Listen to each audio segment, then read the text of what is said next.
Last time we explored Evelyn Nesbit's rise to fame as a teenage artist's model and chorus girl, her assault by architect Stanford White and subsequent relationship with him.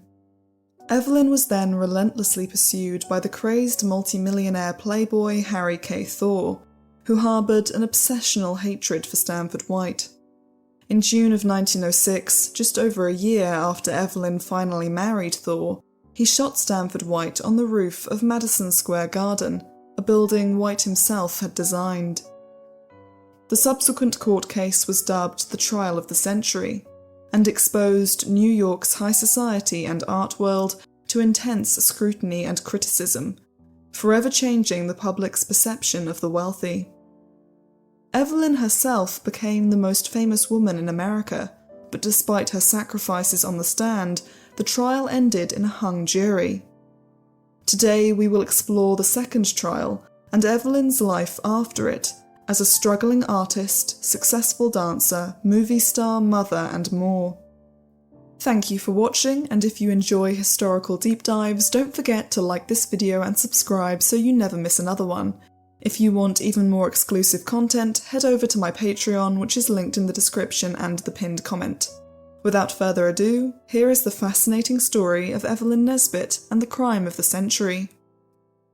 Immediately following the verdict of a hung jury at the first trial, Evelyn was thrown into a deep depression.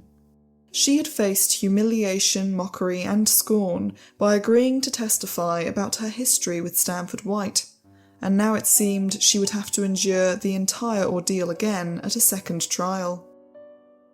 As much as Evelyn was worn down by public scrutiny, she came to realise that her notoriety freed her from adhering to the strict standards of propriety that governed her era. Throughout her marriage to Harry Thaw, she keenly felt the pressure of gaining acceptance in high society, something that was impossible now. Her reputation would last a lifetime, and Harry might not escape the electric chair, so Evelyn decided to do exactly what she wanted. Of the 4 female journalists covering the trial, known as the Sob Sisters for their emotional prose, the most sympathetic towards Evelyn was Nicola Greeley-Smith. In an interview with Nicola, Evelyn spoke almost entirely about her childhood and happier times at the DeMille boarding school she had attended as a teenager. Harry Thaw seemed almost an afterthought. Nicola noted that Evelyn seems indeed a person who has lived so long and on such familiar terms with tragedy as to be able to joke with it now and then. Evelyn said she had staved off boredom in court by drawing caricatures and revealed her dream to retire to a Wild West ranch if Harry was acquitted. She refused to consider returning to the stage and admitted that she had no acting skill. During the long months trapped inside the Hotel Lorraine in New York, avoiding reporters and the public while preparing for the first trial, Evelyn said she had studied a wide range of subjects, including literature, philosophy, and French, with her favourite teacher from the DeMille School, Miss Jean de Forest. While Evelyn awaited the second trial, Mr. Forest was engaged once again to help Evelyn complete Columbia University courses. In a newspaper interview, Mr. Forest said she had never had a better pupil than Evelyn. Harry Thaw instructed his lawyer Daniel O'Reilly, who had become Evelyn's close friend, to help her find a house so she could finally move out of the Hotel Lorraine. Soon Evelyn and her collection of pets, which included a marmoset and a rabbit, moved into 446 Park Avenue. Evelyn had grown to love housekeeping and was excited to have a place of her own.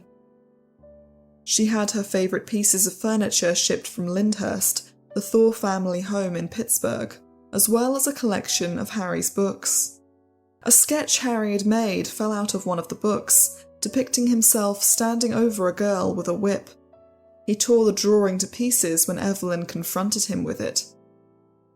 Thaw wrote to Evelyn's maid, offering to pay the girl if she reported on Evelyn's movements and who she received as guests. Evelyn was shown the letter, but she instructed the maid to take the money and write the truth to Harry. The maid reported that Evelyn usually had guests for dinner, and sometimes they stayed overnight. Some speculated that Evelyn and Daniel O'Reilly were having an affair. They were often seen driving together or at restaurants, and Evelyn stayed with Daniel and his wife for a summer vacation in their home in Long Beach, Long Island. Evelyn noticed that the papers assumed she was having an affair with any man she was seen with. Chorus girl Mae Mackenzie continued to be Evelyn's closest friend and lived only a few blocks away. The two women often went out with Daniel O'Reilly, and on one occasion shortly before the second trial, the three of them bumped into District Attorney Jerome in Chinatown, where he was showing around the scandalous English novelist Eleanor Glynn. Jerome had been the prosecutor at the first trial, and his public image had suffered when he failed to significantly damage Thaw's case, despite mercilessly cross-examining Evelyn. When Jerome related the incident of meeting Evelyn in Chinatown to the press, he said that she seemed in good spirits for a woman whose husband was languishing in jail. The article noted that it had been some time since Evelyn had visited Harry. When the second trial finally commenced on January 6, 1908, nearly a year had elapsed since the first trial. In that short space of time, a cultural transformation had occurred, and the shift in the public's attitude to the Thaw case was palpable. Although the court proceedings still made the front page, the headlines lacked the shock value that had captivated the nation in 1907, and the number of flowery articles and romanticised sketches of Evelyn had noticeably decreased. After all, this was simply a repeat of the same story the public had grown used to after over a year of non-stop news coverage. The public's attitude had changed so much that the unwritten law defence that a man had the right to harm or even kill another man in the defence of a wife or female relation, which had a slim chance of working in 1907, was not even considered in 1908. Lawyer Delphin Delmas had been replaced by Martin Littleton as Harry's chief counsel, and his defence strategy was to focus solely on proving Harry insane when he committed the crime. Evelyn was described as looking healthier and more sure of herself than she had been in the first trial, and was observed giving signals to Thaw and the defence team during the selection of the jury. While the distance between husband and wife looked greater than ever, Thaw's lawyers seemed to respect Evelyn's opinion on the jury. Evelyn recalled that although she felt the same sense of pressure and dread as in the first trial, this time she was calmer and knew what to expect. Despite District Attorney Jerome's objections, the press were once again allowed into the courtroom, and this time the trial was opened to the public. The first witness for the defence was the superintendent of an asylum where a paternal cousin of Harry's called Harriet had once lived. A photo of Harriet had been published in the papers shortly after the shooting. The defence then called a series of witnesses, who ranged from Harry's school teachers, medical professionals, staff at the hotels and clubs he frequented, and more superintendents of asylums where other Thaw relations lived, as well as people who had interacted with Harry on the day of the crime. They all unanimously agreed that Harry was irrational, and testified that his eyes bulged, and he seemed manic and incoherent of speech. A letter Harry's mother had written to one of his school teachers was read out, where Mother Thaw wrote of her suspicions that her son had an unbalanced mind, and admitted to a history of madness in the family. Then Mother Thaw herself was called to the stand. She had been seriously ill, and needed to be assisted to the witness box by a nurse. Unlike in the first trial, Mother Thaw made no attempt to salvage her family's dignity, and testified that Harry had seemed to be a normal baby until he was about 3 months old, when he became ill with lung problems that affected his brain. Thereafter he often twitched and had wide, staring eyes. As a baby he struggled to sleep, and by early childhood had suffered from various illnesses that worsened his condition. Mother Thaw said Harry became easily excited and threw himself on the floor and screamed. These fits occurred regularly until he was a teenager, but Mother Thaw testified that Harry had retained his nervousness throughout his adult life. She then admitted that various relations had suffered from mental illness, which usually manifested after sickness in early childhood. After Mother Thaw left the stand, Jerome read out the affidavit she had drawn up during the first trial. In the affidavit, Mother Thaw had stated, "There are no family secrets to be hidden and no family skeletons to be guarded," and she went as far as to insist that there were no close relations of Harry's that suffered from insanity. After Anthony Comstock, whom Thaw had contacted about destroying Stanford White, was called to the stand and agreed that Harry's mind was unbalanced, it was time for Evelyn to repeat her story.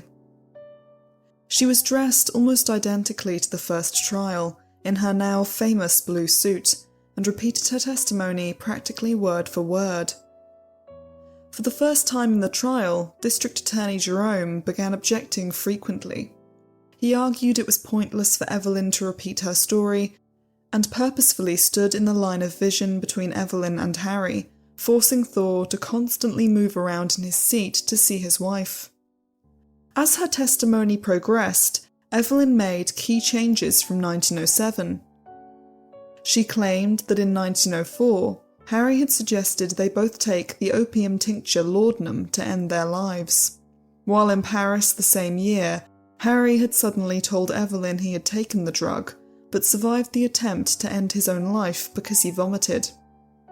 Evelyn explained that she omitted this story from her testimony during the first trial because Thaw's chief lawyer Dalmas told her it made Harry appear too crazy. Jerome's continual attempts to provoke Evelyn failed, and with newfound confidence, she boldly answered him, even raising her voice to match his shouting on a few occasions. Evelyn was quick to notice Jerome's mistakes, and was reported as smiling when she caused him to falter. By the end of the cross-examination, Evelyn's story was intact, and Jerome was worn down. Reporter Nicola Greeley-Smith wrote of Evelyn, "She has revealed herself as the courageous, self-possessed, extremely intelligent young woman that she is." Praising her further, Nicola noted that Evelyn Thaw has one great advantage over the district attorney. She keeps her temper better. Mr. Jerome cannot help showing his impatience, while Evelyn Thaw, though giving vent to occasional flashes of resentment, never once loses her poise and her cool air of resistance. Evelyn had gained another avid admirer in 21-year-old Nell Brinkley, who would be the only female artist to sketch Evelyn for the press during the trials. Originally from Colorado, Nell had been employed by the New York Evening Journal for 3 months when she was tasked with accompanying journalist Dorothy Dix to the courtroom to sketch the trial. Nell and Dorothy were good friends, with opposing views of Evelyn. While Dorothy was the most critical of the female journalists covering the trial, Nell adored Evelyn from the first time she saw her. Nell said Evelyn was "one of the most exquisite things I ever saw in this world," and described her beauty in great detail. Nell claimed that if she were the jury, Harry would be instantly acquitted on the merit of his wife's beauty alone. When Evelyn smiled at Nell, she said, "I smiled back because you can't help but smile when Evelyn does." Nell often gave interviews defending Evelyn and praising her beauty, which according to Nell, grew more wonderful every day. Nell was offended on Evelyn's behalf when the other journalists were critical of her. Soon the papers were mocking Nell's over-the-top descriptions of Evelyn as sycophantic gush, and one article suggested that if there were a committee for gushing over Evelyn's beauty, Nell should be made the president of it. Nell's sketches of Evelyn were the most romanticised of the many portraits of her on the stand, and the most memorable. Evelyn herself soon saw them and told Nell she liked them. Nell would sketch and interview Evelyn on a few occasions over the years, and the handful of trial interviews stand out among the rest. Nell did not try to probe into Evelyn's psyche by asking deeply personal questions, or even ask her about Harry. In their first meeting, Nell wrote that they nervously laughed and talked about their mutual love of drawing. In another interview, Nell elicited from Evelyn the information that she liked pies. However much Nell was mocked, it was her drawings and opinions of Evelyn that made her famous. And within a year, the Nell Brinkley girl had become the new standard of feminine beauty. Suddenly girls were imitating the Nell Brinkley style of clothes, hair and accessories, and by the close of 1908, the Ziegfeld Follies even had an act called the Nell Brinkley Girls. Nell's popularity would grow and endure throughout the 1910s and 20s. Many celebrities imitated her style and were rewarded by being immortalised in her sketches, but Evelyn was the very first Nell Brinkley girl. The second trial was much shorter than the first. Martin Littleton made the closing statements for the defence on January 29th, claiming that Harry Thaw had been insane since birth due to hereditary mental illnesses. Littleton also focused on Jerome's sneering attitude towards Evelyn throughout the trial.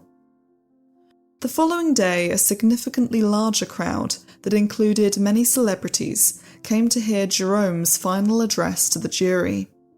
Evelyn and Harry's brother were the only Thaw family members present.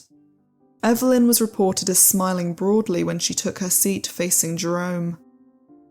It was expected that he would continue to disparage Evelyn. Perhaps he would also defend Stanford White, as he had done in his closing statements at the last trial. But the district attorney did the unexpected, and began by apologising for losing his temper during his cross-examination of Evelyn. He pointed out that neither he nor Evelyn were the ones on trial, and the jury should not be swayed by his rudeness towards her. Jerome emphasised that the jury was to decide one point alone, whether or not Harry Thaw was sane enough to know what he was doing when he shot a man in front of nearly 1,000 people on the roof of Madison Square Garden. In a complete reversal of his former opinions, Jerome utterly condemned Stanford White, saying, "It does not lie on me or any other man to defend Stanford White. It was wrong that a man of his years should have paid the attention which he did pay to a girl of 16.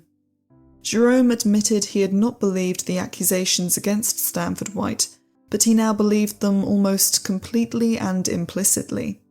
In her 1934 memoirs, Evelyn recalled, "What a sensation that public apology made, the district attorney eating humble pie." Jerome convincingly argued that White was the man Thaw hated, and he had every logical motive for wanting him dead. Jerome went as far as to say that if it were not for the law, he himself would agree that White deserved his brutal death. Addressing Evelyn's testimony, Jerome said, "I believe that in its essential details, the story which this girl tells of her downfall is true." Jerome did not believe Evelyn had been drugged before her assault, but he did believe Evelyn and Stanford had had a relationship. Jerome referred to the men in Stanford's circle as a gang of perverts. Then Jerome did what nobody could have expected and passionately defended Evelyn. He said, "This girl says she refused to marry Thaw because, the poor little waif of the theatres, she did not want to drag him down to her level. She who had been the breadwinner of a family, she who had been hunted by many men, she who had never had a chance in her whole forlorn life." Jerome presented Evelyn's refusal of Thaw as a noble act. The district attorney turned to face Harry, pointing his fingers close to Thaw's stunned face, then shouted, "This miserable creature, this pervert, this degenerate, took this poor little waif away from her mother and flaunted her through the capitals of Europe as his mistress." Addressing Thaw directly, Jerome thundered, "That is what you did for her, you miserable creature." Stunned and a little scared, Harry initially shrunk back in his seat before moving as if to reply, but his lawyers stopped him. Jerome continued, "This grovelling creature takes refuge behind the petticoats of a woman. Not once but twice he drags his wife here to this stand and forces her to bear her own pitiful shame in an effort to save him." Jerome completely eviscerated the heroic image Harry had created for himself as he continued. There was no chivalry in this, no retribution, no honour, no manly love, no insanity. Only the fight of two degenerates for a poor little girl. Jerome later told Evelyn privately that he had changed his opinion on her story after learning from the cleaning woman at Stanford White's West 24th Street apartment, where Evelyn's assault had occurred, that the architect really had an affair with Evelyn. The case was turned over to the jury the following morning of January 31st at 11:40 a.m. The jury returned to the courtroom to deliver the verdict at 12:45 the next day. We, the jury, find the defendant not guilty as charged on the grounds of the defendant's insanity. A gasp went through the courtroom and a single man rose to applaud, leading the judge to have him arrested. This man was Theodore Pell, the nephew of President Theodore Roosevelt. Pell was fined $25. Thaw looked utterly relieved and began to smile. Reporters noted that Evelyn seemed about to faint from shock, and her teeth chattered. Jerome congratulated Thaw's lawyer, Martin Littleton, and said, "I'm glad it turned out the way it did, old man. It was a proper verdict." Although Jerome had wanted the death penalty for Thaw, the asylum was a far better outcome than full acquittal. The judge declared that Harry was a danger to the public and would be sent to the Mattawan Asylum for the Criminally Insane in Fishkill, New York, until he was no longer deemed a threat to public safety. Harry had believed his family would choose where he would be sent, and still believed that he would soon be fully released. Martin Littleton requested time to hold a conference with Harry and the defence team before accepting the court's order. As the jury filed out of the courtroom, the majority of them stopped to shake Evelyn's hand. When they were gone, Harry grinned at Evelyn. As usual, he was not taking the proceedings seriously, and believed his lawyers would stop him actually being sent to the asylum.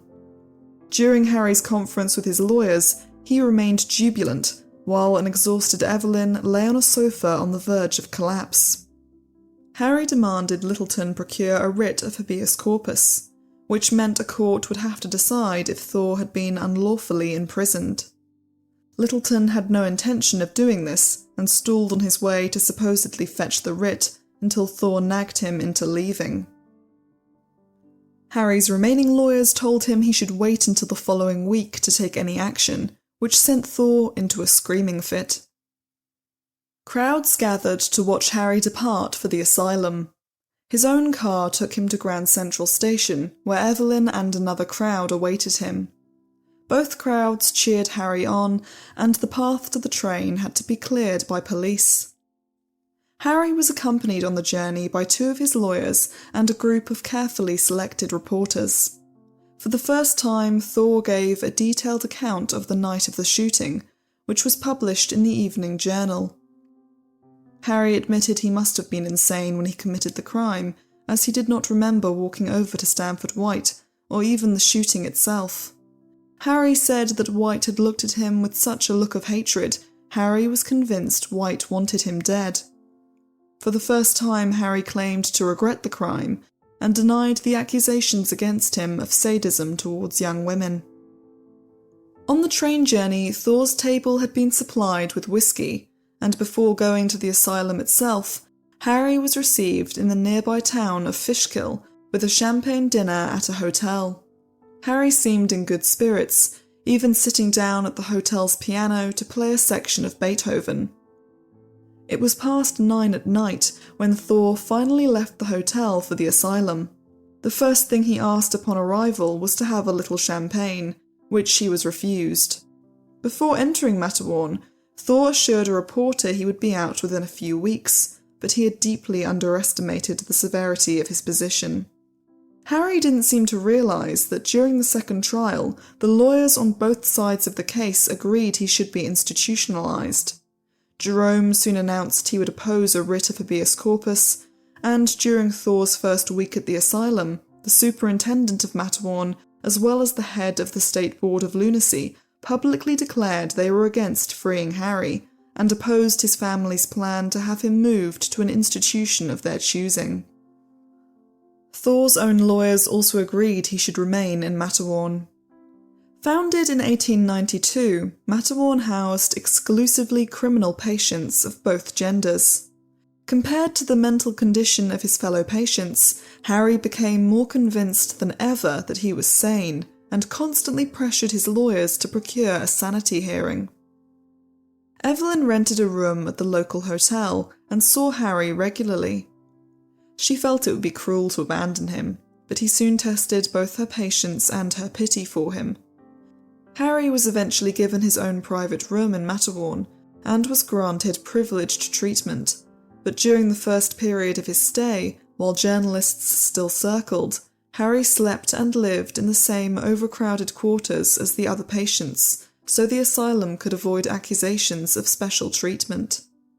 On her first visit, Harry showed no gratitude towards Evelyn for her many sacrifices, and instead spent their time together ranting about the injustice of his position.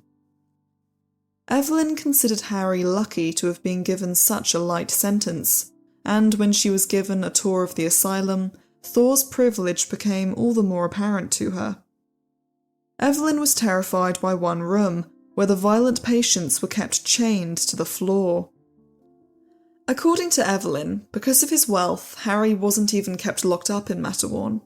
She claimed he bribed the asylum staff to give him almost complete freedom, even driving him to roadhouses at night. Apparently he went to Connecticut on one occasion.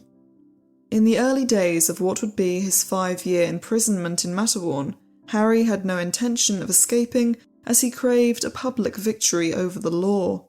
He still believed the influential friends of Stanford White were responsible for his continued incarceration.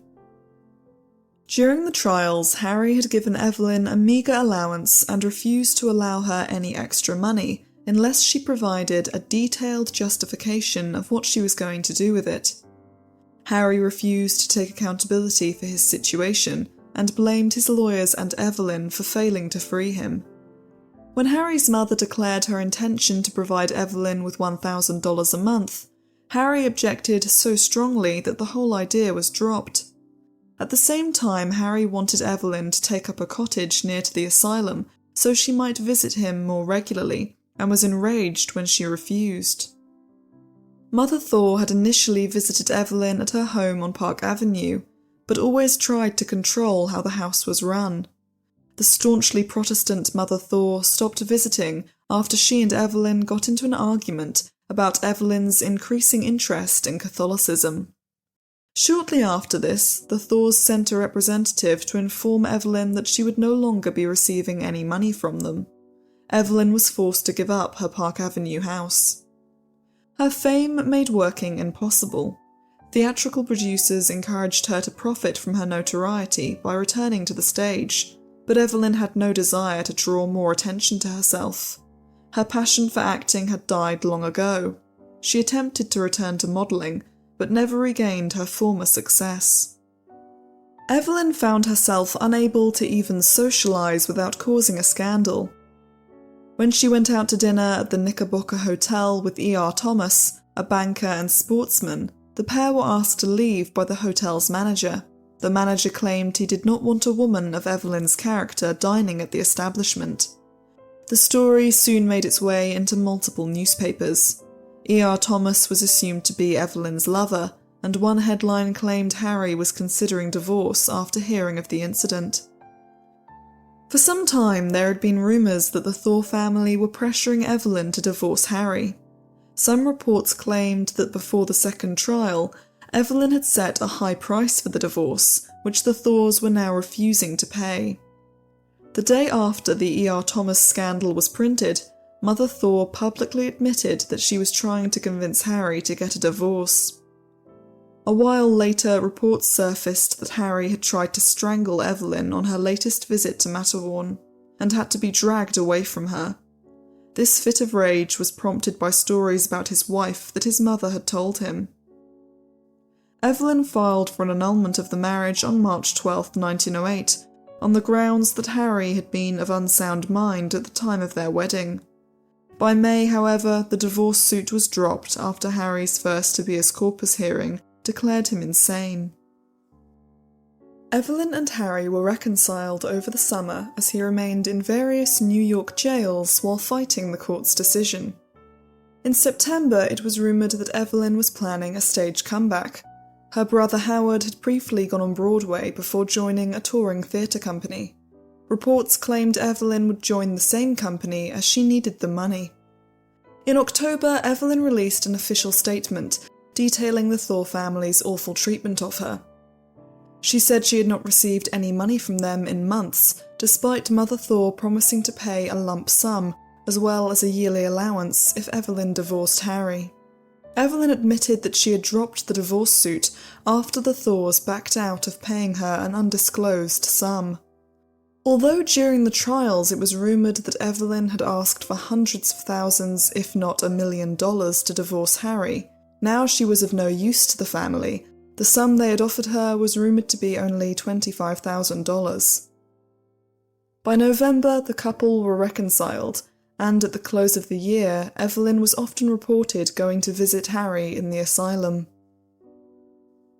In her 1914 memoirs, Evelyn recalled her thoughts on Harry at this time. Though he tried my patience, though he was at times brutal, though there were moments when love glowed very feebly, I was a good and faithful wife to him. But I could not continue giving. The everlasting strain was sapping me, destroying me. There were times when I could have screamed from sheer nerves at the futility of his talk. In December of 1908, 3 of Evelyn's journalist friends took her to the Bronx Zoo, where the zoo's curator had closed the reptile house to the public just for them. Evelyn enjoyed throwing fish to the crocodiles and having pythons draped over her shoulders. When Christmas Day arrived, which was also Evelyn's 24th birthday, she described feeling desolate and cheerless until a mysterious basket arrived at her door with a note from the zoo's curator wishing her a Merry Christmas. Much to Evelyn's surprise and delight, inside the basket was a 6-foot Florida king snake, which Evelyn named Tara. The snake would often curl up beside her when she read, and would soon cause a lot of mischief.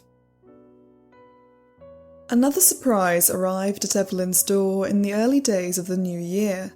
Her brother Howard unexpectedly arrived in order to persuade Evelyn to reunite with their mother, who Evelyn had not seen since her wedding day in 1905. Evelyn was overjoyed to see Howard for the first time in years, and immediately went to Pittsburgh, taking Tara the snake along with her. Evelyn's reunion with her mother went so well that she recalled later she would happily have stayed with her mother forever. Evelyn never publicly expressed any bitterness or blame towards her mother, and believed herself to be in the wrong during their falling out. They had originally stopped speaking when Harry Thaw purposefully drove a wedge between them during a trip to Europe in 1903. Evelyn's mother and brother had both been negative towards her during the first trial, and even intended to testify against her.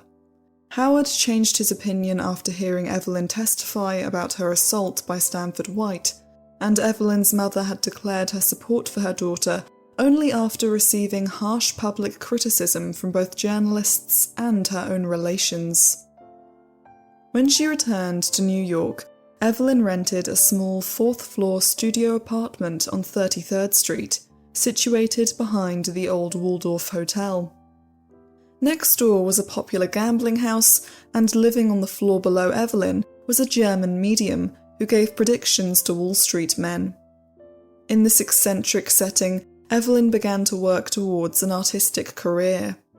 Evelyn still owned Tara the snake and was given a black Pomeranian named Randy by her old admirer Bobby Collier, the heir to the Collier's magazine fortune. Evelyn and her friends spent many happy afternoons in her studio, but Harry Thaw still made life difficult. Thaw refused to pay for anything he did not deem a necessity, and was even refusing to pay his various lawyers for their services during the trial. He theorized that if his creditors grew desperate enough, they would join the fight for his release purely so he could sign checks. This was obviously delusional, and the creditors instead harassed Evelyn, and she was plagued by an endless stream of process servers. Evelyn soon learned that the sight of Tara the snake draped over her shoulders made these men scream and run for their lives, falling over themselves and tripping down stairs in the process. The lawsuits and Tara's escapades kept Evelyn in the papers practically every week of 1909. Tara regularly escaped the apartment. On one occasion, a group of policemen had to retrieve her from an alleyway. On another, the snake held up traffic while crossing the road. Chaos ensued when Tara slithered all the way into the Waldorf Astoria, and on another occasion, the snake threw a dress factory into panic.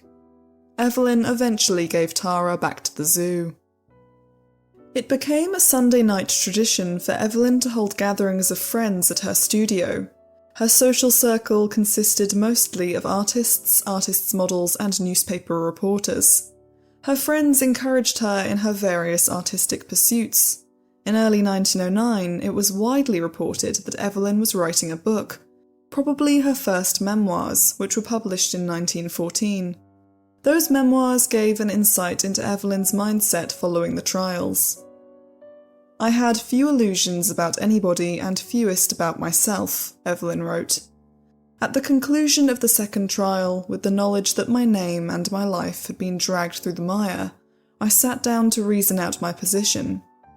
I collected the records of every great criminal trial that had been heard in the past 50 years.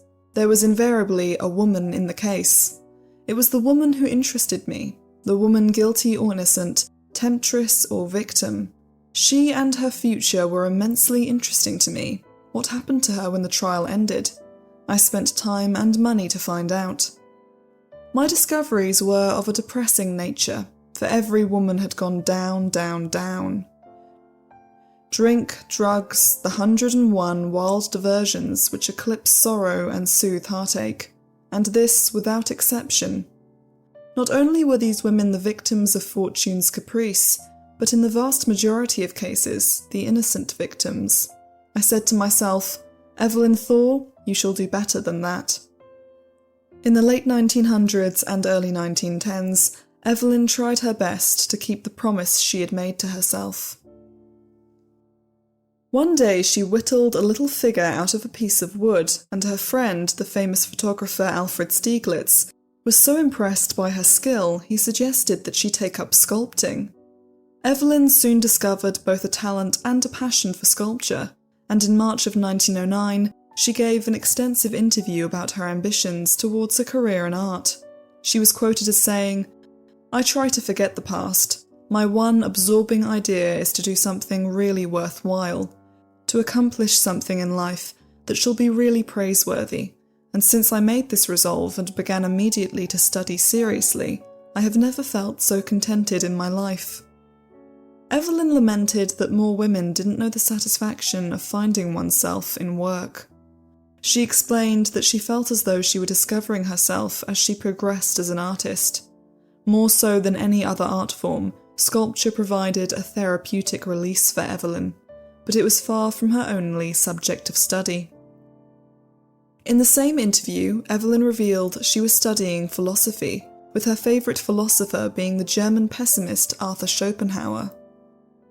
Schopenhauer believed the world we perceive is not the ultimate reality, but simply our own mental representation of the world. Behind everything lies the blind force of will, which is the cause of all suffering. All humans are driven by their own will, but whether our desires are fulfilled or unfulfilled, we always want more and suffer as a result. In Schopenhauer's view, the only way to escape this infinite, pointless cycle of pain is to become disciplined in denying your own will. Through the pursuit and study of art and philosophy, Schopenhauer believed you could transcend the blind force of will and be truly free. He also believed ascetic feats of self-denial and the compassion of recognizing the sufferings of others as your own suffering could break the force of will and lead to a peaceful state beyond striving and pain. This was a philosophy that played out in various stages of Evelyn's life, and it's not hard to see why she was attracted to it. Although Schopenhauer himself was an atheist, his philosophy often aligned with the aspects of religion that Evelyn admired. Aestheticism and self-sacrificial compassion are central components to the Roman Catholic beliefs that interested Evelyn, and she was impressed by Muslims for the discipline with which they adhered to their beliefs. Like many bohemians of her time, Evelyn was also deeply fascinated by theosophy, an occult religion primarily founded in the late 19th century by Russian mystic Helena Blavatsky, which blended components of various Eastern beliefs. For now, however, Evelyn would be continually hindered in her spiritual and artistic pursuits by mounting problems in the ordinary world. In April of 1909, Evelyn was served with papers from a dressmaker whom she owed $258 to. When she failed to appear at the hearing, Evelyn was held in contempt of court and had to appeal to the Thaws through the courts to get enough money to pay the fine and her debts in order to avoid jail. In the summer of 1909, Evelyn also became involved with scandalous Argentinian showgirl Teddy Gerard. The 19-year-old Teddy, whose real name was Teresa Cabre, was introduced to Evelyn by a mutual friend. Not only was Teddy often mistaken for Evelyn, but she was beginning her career at the Casino Theatre in the chorus of a popular musical comedy, just as Evelyn had done. Teddy introduced Evelyn to her boyfriend, writer and playwright George Bronson Howard. Evelyn was shocked at the poverty which Teddy and George lived in. When they invited Evelyn for dinner at their cramped flat, all they could offer her was a can of beans, terrible coffee, and a crust of bread. The couple frequently got into violent fights, and Evelyn was determined to end her friendship with Teddy after she witnessed the couple smoking opium at their flat with the playwright Wilson Misner. However, Teddy proved hard to shake, and soon started coming to Evelyn's apartment almost every day. Evelyn pitied Teddy and let her borrow accessories and dresses. On one occasion, Teddy agreed to take Evelyn's place on a date with the son of a Wall Street banker, and the date went so well that Teddy became the man's mistress. He set her up in an expensively furnished apartment and gave her luxurious clothes and a diamond necklace. Teddy gave the necklace to her boyfriend George after he threatened her with a knife during a fit of jealousy. Following this incident, Teddy had George arrested. As Evelyn watched all this play out, she was also dealing with Harry Thaw's latest sanity hearing. One of Evelyn's more normal friends was Dr. Austin Flint, an alienist in his 70s who she had become acquainted with during the trials. The two often went out for a beer together, and it was through Flint that Evelyn came to be on friendly terms with District Attorney Jerome.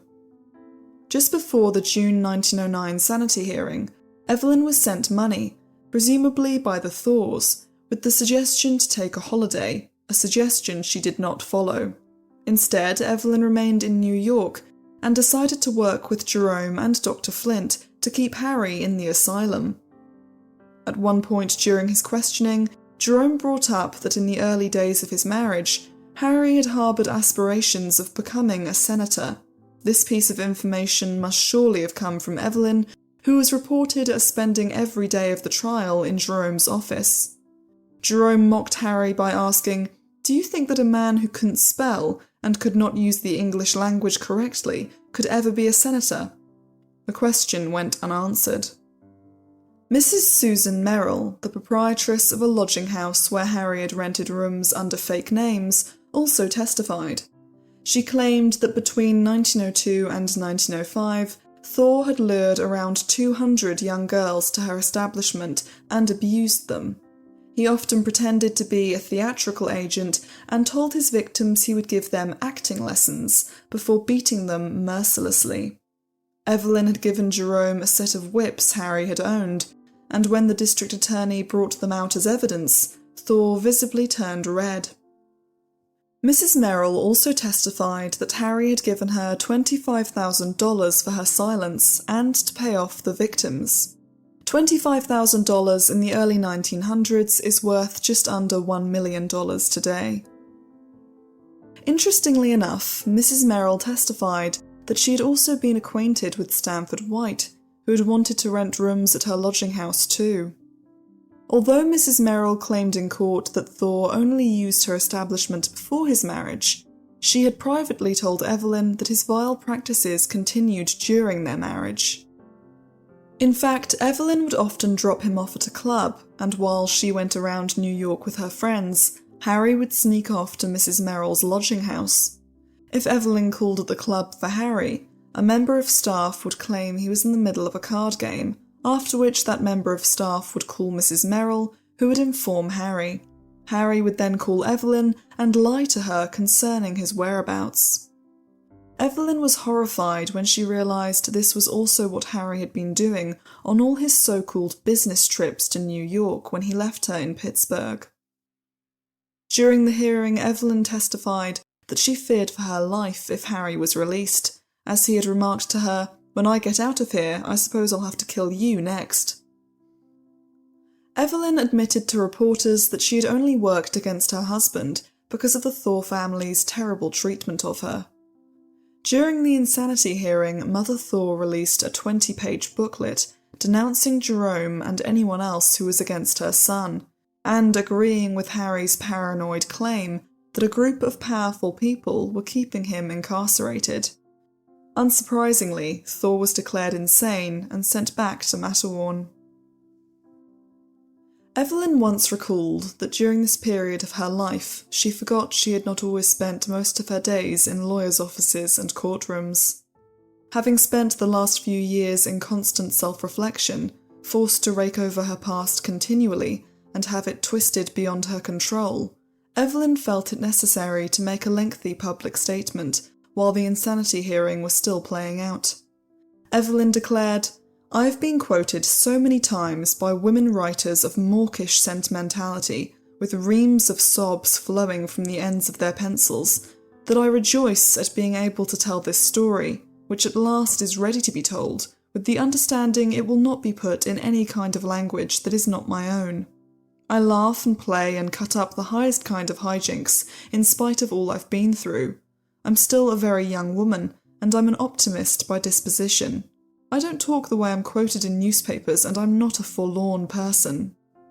Evelyn alluded to the numerous fake interviews that were published, where she is self-pityingly quoted. She continued, "I have no desire to pose as an example for women to follow. I want no one to have illusions as to what I am. I am a young woman whose unfortunate upbringing has ended in me being connected to a sordid murder in which I had no part and tried for 3 years to prevent." Evelyn said she had tried to live a quiet life during the early days of her marriage and had been a good and faithful wife to Harry. Evelyn sounds ahead of her time when she writes, "If you will have the truth, I am distinctly immoral as the world today views morals. I have my own code of ethics and I live up to them, but from present-day ideals I am immoral, there is no question of it. But I am not a bad woman." Evelyn recalled being overawed by her experiences on Broadway at the age of 15. She admitted that the glamour of it all had dazzled her, as had the generosity of Stanford White. She said she thought of him as the most wonderful man in the world, and said of her testimony during the trials, "It is not true that I hated Stanford White then or at any time. He was so much finer and bigger-hearted and considerate of all women than any man one meets in the ordinary course of events, that his unhappy attitude towards women and girls is a fault to be minimised in summing up his whole life. Thaw stole me away from White just as men in the Stone Age stole women. White was my protector, my patron, and I loved him more than I had any man or woman in my life. It was not easy to do what I forced myself to do on the witness stand. Do you think I followed my inclinations when I sat there and looked at the grinning Thaw down below me, that miserable man whose life I was giving my heart to save, and told secrets I would have kept from the world at the cost of my life?" Evelyn claimed Thaw had never been truly generous towards her. He would refuse to give her money while regaling her with stories of the high sums he had paid to establishments he had smashed up in fits of rage. Evelyn finished by stating that she had never enjoyed being paraded around as a beautiful trophy and would prefer the simple domestic life to the glamorous world she had once inhabited. Following her damning statements at the hearing, it was rumoured the Thaws cut Evelyn off for good. Even journalist Dorothy Dix, who had always been critical of Evelyn, said she was worth her pay. After all, Evelyn had ensured Harry avoided the electric chair, and he had repaid her with threats and poverty.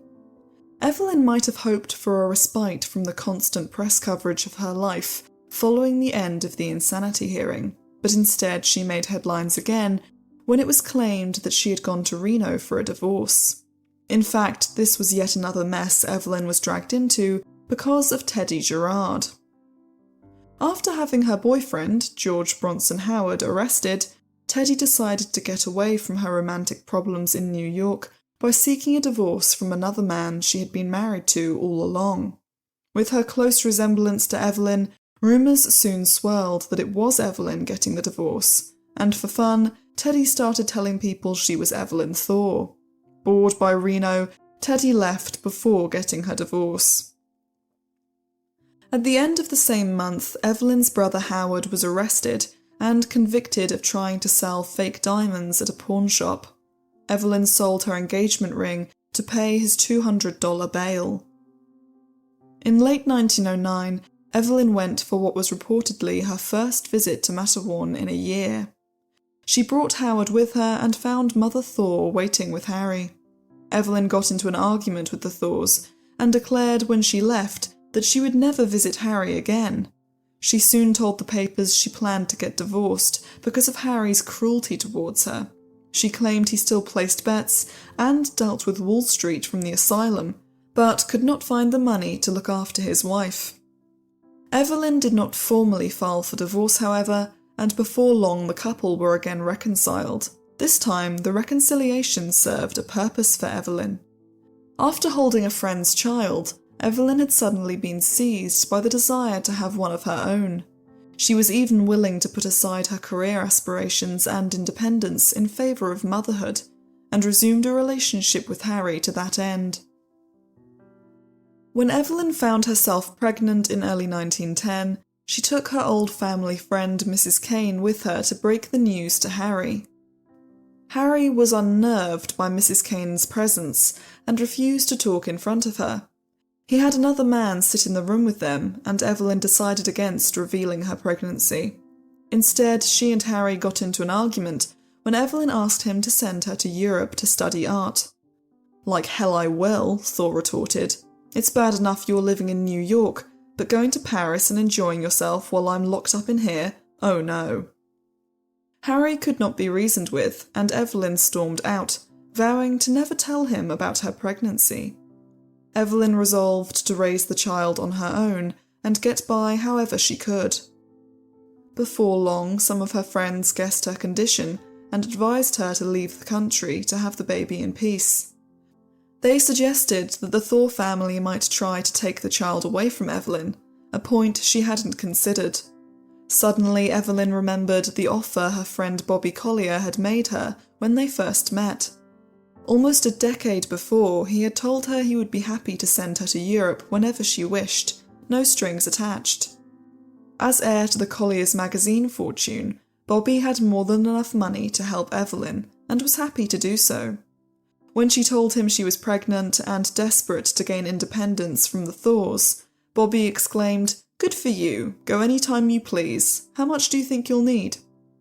Bobby thought Evelyn would need at least $1,000 a month, which is the equivalent of over $30,000 today. Evelyn took her actress friend Lillian Spencer with her, and with the help of a journalist friend, devised a plan so Harry Thaw would not know her true whereabouts. Evelyn told Harry she was vacationing in Canada, so he would have to send her monthly allowance checks through a lawyer. Evelyn's journalist friend then sent them along to her. Evelyn knew reporters would be watching who boarded the ships leaving New York. She disguised herself with a frumpy outfit, painted lines on her face to make herself look older, and wore glasses as well as a veil. Thus Evelyn, with her Pomeranian dog and Lillian Spencer in tow, avoided detection and set sail for Germany. Evelyn chose the secluded town of Bad Harzburg for her holiday. located in the beautiful mountains of northern Germany, far away from the more popular tourist destinations where she might be recognised. As a child, Evelyn's father had taught her some German, and now she brushed up on the language with a tutor and took walks with her dog in the mountains. 3 times a week, she bathed in natural saltwater springs and enjoyed complete anonymity, as there were no other American tourists in the area. Evelyn's perfect happiness faltered when Lillian Spencer revealed she had to go back to New York for rehearsals in August. Not wanting to be left alone in a foreign country, Evelyn contacted her journalist friend Jack Francis, and he accepted her offer of $50 a week to join her in Germany. Jack insisted Evelyn go to Berlin to have her baby, as it was safer than giving birth in a remote town. More people were likely to recognise her, however, so Jack left Evelyn in her hotel while he took care of arranging for the hospital and doctors. During the last month of her pregnancy, Evelyn moved into a private clinic and was taken all around the city by her nurse Frida, who helped her shop for baby clothes.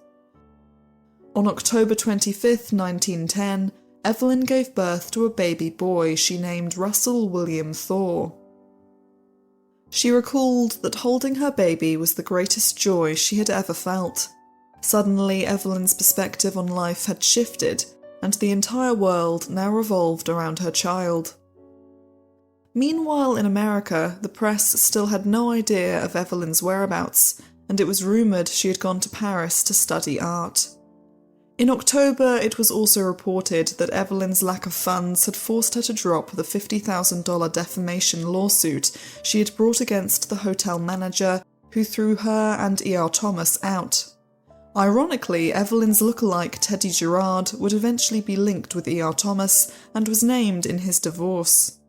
Earlier in the year, there had been reports that Evelyn was going to sue Harry's mother for defamation, but if true, that suit was dropped as well. A couple of weeks after giving birth, mother and child began the journey back to America. Jack Francis arranged for them to avoid sailing into New York, where reporters would surely spot Evelyn, and instead they landed in Halifax and went to New York by train. Jack rented Evelyn a house and sent for his brother and sister to help her. Evelyn also sent for her mother, who was delighted to have a grandson, but the domestic bliss came to an end when Evelyn's purse containing nearly $400 went missing. She suspected Jack's brother had stolen it and decided to move into an apartment.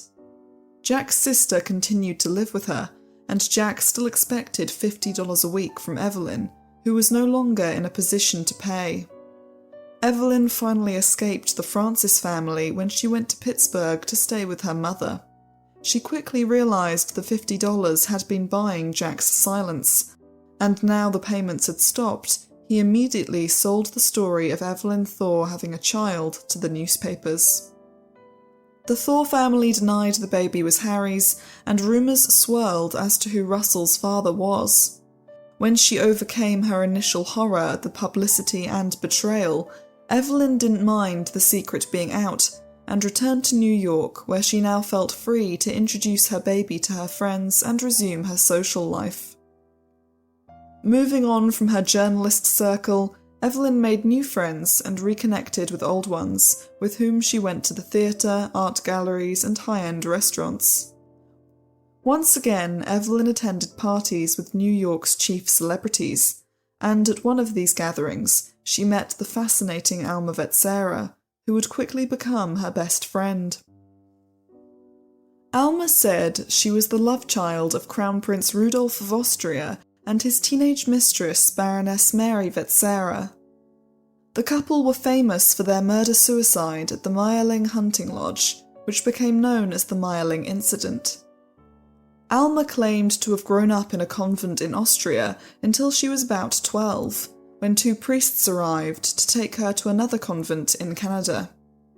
When she was 16, Alma met a young Canadian officer called George Osborne Hayne and eloped with him.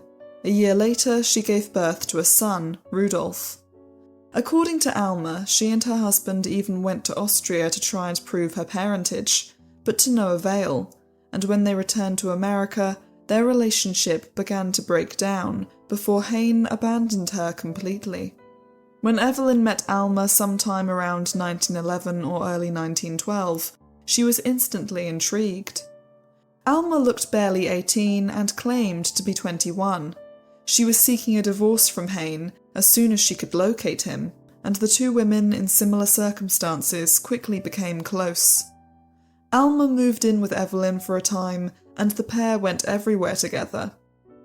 They were both young single mothers seeking divorces, and both of them had long lists of admirers. After Alma moved out of Evelyn's apartment, Evelyn still received frequent visits from her. They began having lunch at the fashionable Delmonico's restaurant every day in order for Alma to catch the attention of a rich and handsome man who ate there. He soon noticed Alma and they began an affair. At the time, Evelyn was struggling financially and was reduced to selling her jewellery and home decor to pay her bills and afford food. One day, Alma's wealthy boyfriend visited Evelyn and offered to take her shopping for new clothes and things for her baby. Evelyn was ecstatic and couldn't wait to show Alma her purchases, but Alma was furious and refused to speak to Evelyn. Although Alma was likely worried Evelyn would try to steal her suitor, Evelyn refused to become any man's mistress for money. Her friends marvelled when she turned down declarations of love from wealthy men despite her increasing poverty. Evelyn remained embarrassed by the highly publicised adventures of Teddy Gerard, who still impersonated her frequently. Evelyn was forced to deny numerous allegations made in the papers, some originating with Teddy Gerard, and other scandals that seemed to materialise out of thin air, such as Evelyn's death in a car accident, her arrest and incarceration in the same asylum as her husband, and affairs with various notable men. The press also gave weekly updates on the emotional and financial state of the Thaw's marriage. In January of 1912, it was reported that Evelyn had agreed to testify in Harry's favour at his latest sanity hearing. According to the papers, this was on the condition he grant Evelyn a divorce, as she had plans to marry someone else. Reports varied, and others claimed Harry had promised Evelyn $15,000 a year if she testified that he was sane. Articles on Evelyn's devotion to her husband continued until May, when news officially broke that she had a nearly 2-year-old son. Although after Jack Francis's story there had been plenty of speculation and rumour about Russell, this was the first time Evelyn's son received credible and wide press coverage. Soon after it was reported that Harry had refused to pay Evelyn the $15,000 checks she was promised, and that he emphatically denied paternity of Russell. It was rumoured Evelyn would now avoid the sanity hearing, but instead she came back into the limelight with a vengeance. Once again her face and name made headlines, once again her trial attire became a sensation, and once again well-dressed women crowded into the courtroom to hear her testimony. Evelyn was no longer defending Harry, but testified for the state. She was all smiles for the camera and most notably for Jerome, but barely looked at her husband and disparaged him in an icy, sardonic tone. The papers noted that her former childlike qualities on the stand had disappeared, and been replaced by an attractively nonchalant wit. She testified that Harry had often behaved aggressively and irrationally. In 1903, he had flown into a rage when Evelyn discovered a box of needles she believed he used to inject morphine, and during their marriage, he had become aggressive when she asked him about his whip collection and the stories of his sadism. Evelyn was clearly working with Jerome once again. When Thaw's lawyers objected to Jerome introducing evidence or asking certain questions, Evelyn would find a way of working those subjects into her own answers. She skillfully brought up the lawsuits that were brought against Harry for violence by both young women and men during the early 1900s. Evelyn also mentioned the establishment of Susan Merrill, who Thaw had paid off to conduct his sadism in her hotels. This justified Mrs. Merrill being called to the stand as a surprise witness, and she gave damning testimony of Thaw's depraved behaviour and efforts to cover it up. This time her testimony was even more detailed than it had been in 1909. Thaw had given Mrs. Merrill $3,000 to pay for one victim's silence, which would be worth just over $100,000 today, and $7,000 for another victim, which is nearly $250,000 today. When Thaw's lawyers cross-examined Evelyn, she refused to testify about her relationship with Stanford White again. She practically screamed at Thaw's lawyer that there was no need to make her tell such a miserable story again when all the facts of it were already known. She declared that Thaw had hidden behind her skirts in 2 trials already, and she would not let him do it again. Most damning of all, Evelyn claimed Thaw had threatened to kill her if he was released, and she told the court she believed him. Once again, Harry was sent back to the asylum. The public at this time viewed Evelyn as an entertaining curiosity rather than a figure of pity or sympathy. The paternity of her child was debated endlessly, and any attempt at a career was vilified. Her constant presence in the news, even against her own wishes, was seen as hunger for publicity. During her adolescence, the public and press had given Evelyn the validation she was lacking in her home life, and anonymous sympathy had inspired her during the 2 murder trials. Now her every decision was questioned from all angles by the media. At best, the public saw her as manipulative and fame-hungry. At worst, she was everything wrong with her generation and America. Despite this, Evelyn was determined to reform her image, not only for herself, but for her son Russell. In every interview from late 1912 onwards, she declared her only wish was to make an honest living and be a good mother, thereby proving she was an ordinary woman, not a figure worthy of hatred and moral outrage. It must have been enormously frustrating for Evelyn, a deeply intelligent and forward-thinking woman, to be continuously vilified for a loss of innocence that had been against her will, a marriage she had done her utmost to avoid, and a crime she did not commit. Despite her tenacity and ambition, all Evelyn's dreams crumbled as she was swept along by the tide of other people's desires and public opinion. Meanwhile, a team of lawyers, doctors, and of course his mother were claiming Harry was being unfairly treated by the state and slandered on the stand by his own wife. The backlash against Evelyn following the sanity hearing was such that she felt compelled to give an exclusive interview explaining her side of the story. Evelyn said she did not hate Harry, but rather pitied him, and had never testified against him directly, but only his release. She claimed that sober, Harry would probably not live up to his promise to kill her, but as soon as he drank even 1 glass of wine, he would become impossible for anyone to control, and he would drink the moment he was able to. Evelyn also claimed there had never been any financial agreement for her role as star witness at the 2 trials. Instead, Harry's chief counsel at the first trial, Delphin Delmas, had told her plainly that she held her husband's life in her hands, and if she did not bare her very soul on the witness stand, Harry would be electrocuted. Evelyn always maintained this. If forced to relive 1907, Evelyn said she wasn't sure she would take the stand in light of all she'd experienced since the trials. Evelyn revealed that after the trials were over and the Thaws all but cut her off, she realised she had made powerful enemies. Presumably she was referring to the wealthy friends of Stanford White. Years later she would write that wherever she went there always seemed to be cruel rumours and often suspicious problems to contend with, and she wondered if they originated with the enemies she made during the trials. In 1912, she also revealed for the first time that her real reason for leaving the stage before her marriage was that Thaw had made it impossible for her to keep a job. On one occasion, he had even hired people to send letters to Evelyn's employers, describing her negatively so she would be fired from the production.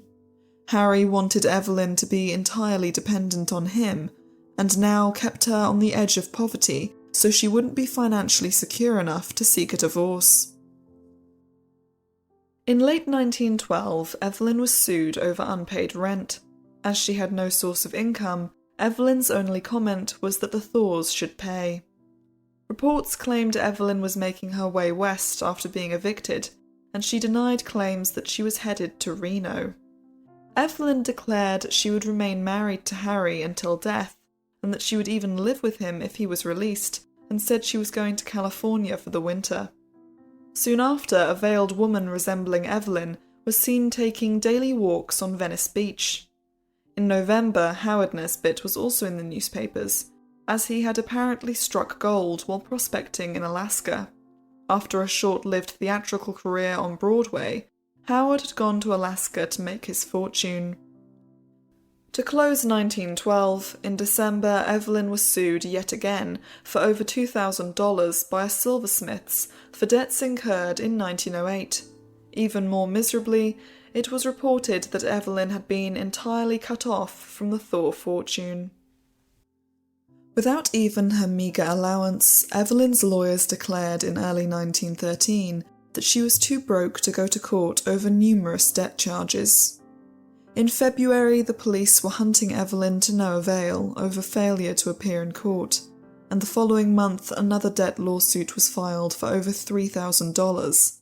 That sum is worth over $100,000 today. Around this time, Evelyn met a charming Canadian barrister who began to romantically pursue her, but she refused to have a relationship with him because she was not in love. Finally, he announced he was going to Europe for 6 months and asked Evelyn to come with him, no strings attached.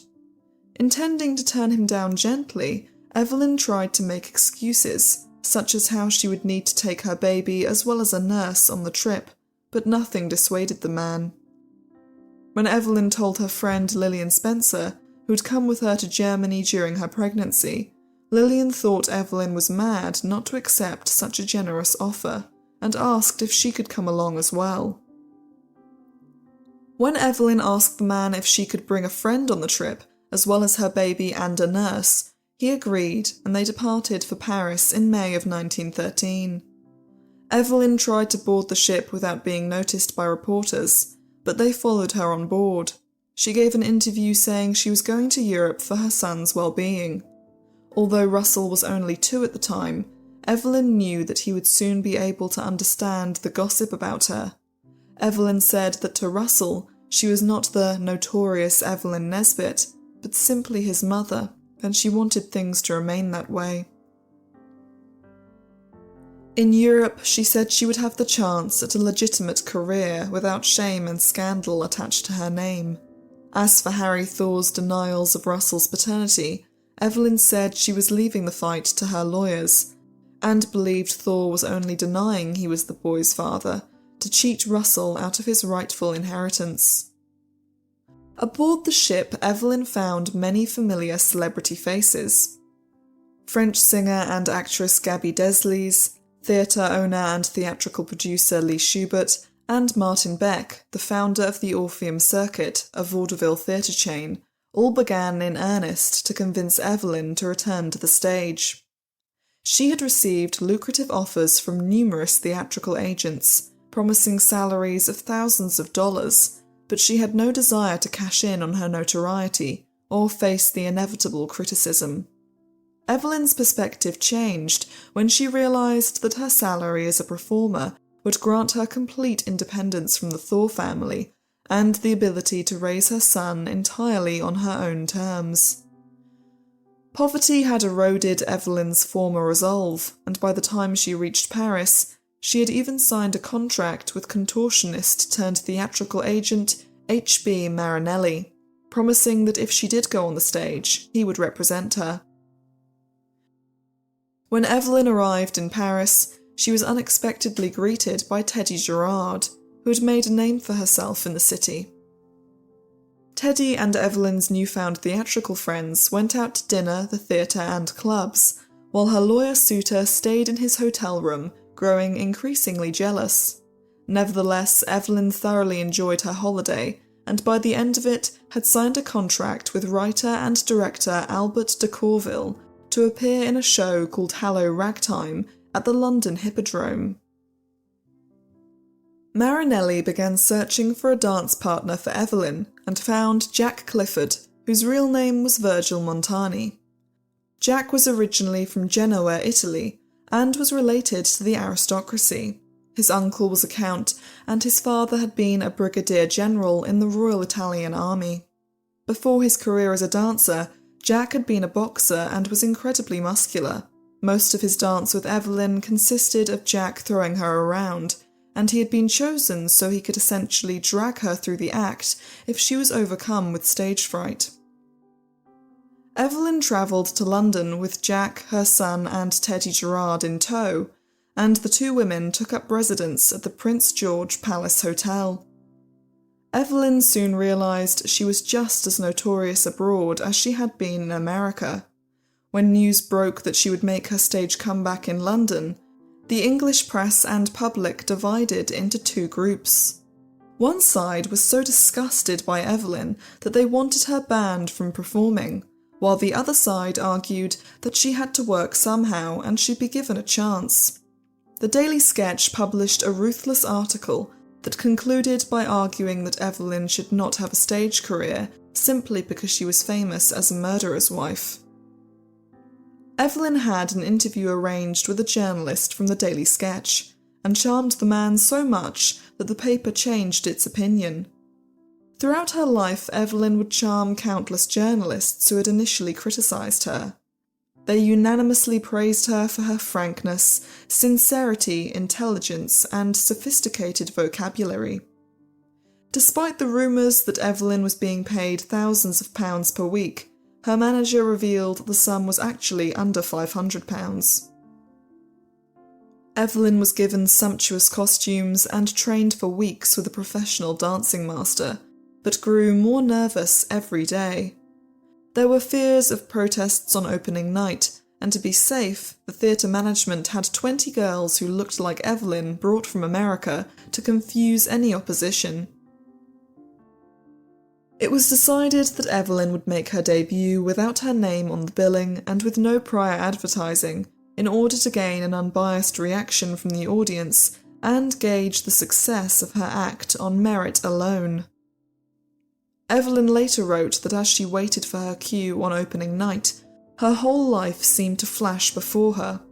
Her first experiences on the stage in the musical Florodora, her introduction to Stanford White and all the tragedy that followed it, her marriage to Harry Thaw and monotonous life in his gloomy family home, then the murder that shocked the world, her ordeals during the trials and her struggle in their aftermath, and finally her return to the stage after nearly a decade away. When Evelyn was called to the stage, she stepped into the spotlight with a sense of determination to succeed not only for herself, but for her son, whose future depended on her. She had pinned Russell's first shirt under her dress for good luck.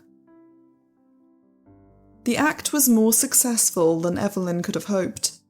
She and Jack Clifford took many bows and were loudly applauded by the audience. For the second performance, Evelyn was thrilled to see her name up in lights, and she danced to a full house. After each performance, Evelyn received baskets of flowers and was called back for multiple encores. In his free time, Jack Clifford became an in-demand dance teacher for the wealthy, charging $60 an hour, which translates to nearly $2,000 today. While in England, Evelyn met aviator Gustav Hamel, who invited Evelyn and her son to fly with him one day.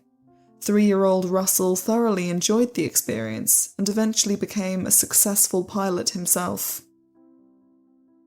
Evelyn was the first to admit that she had lacked talent during her original stage career, but after her success as a dancer, her old dream of becoming a great actress was reignited.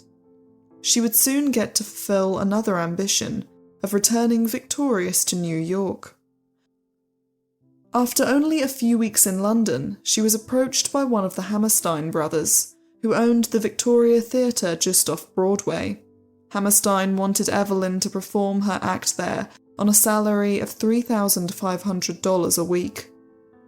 Although the figure sounds impressive, it was significantly depleted after Evelyn had paid for living and travel expenses, as well as her manager and Jack Clifford's salaries.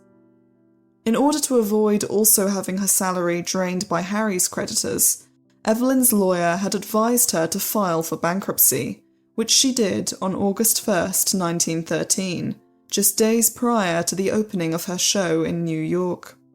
When she filed for bankruptcy, Evelyn said she possessed only $50 and her debts were over $8,000 between dozens of creditors. Evelyn's return to the New York stage on August 3rd, 1913, after an absence of nearly a decade, was so successful that she became the biggest name in vaudeville overnight. The theatre reached capacity for every performance, with hundreds more people attempting to push their way in. The show's run was extended multiple times, and some reports claimed Evelyn made the theatre $100,000, over $3 million today.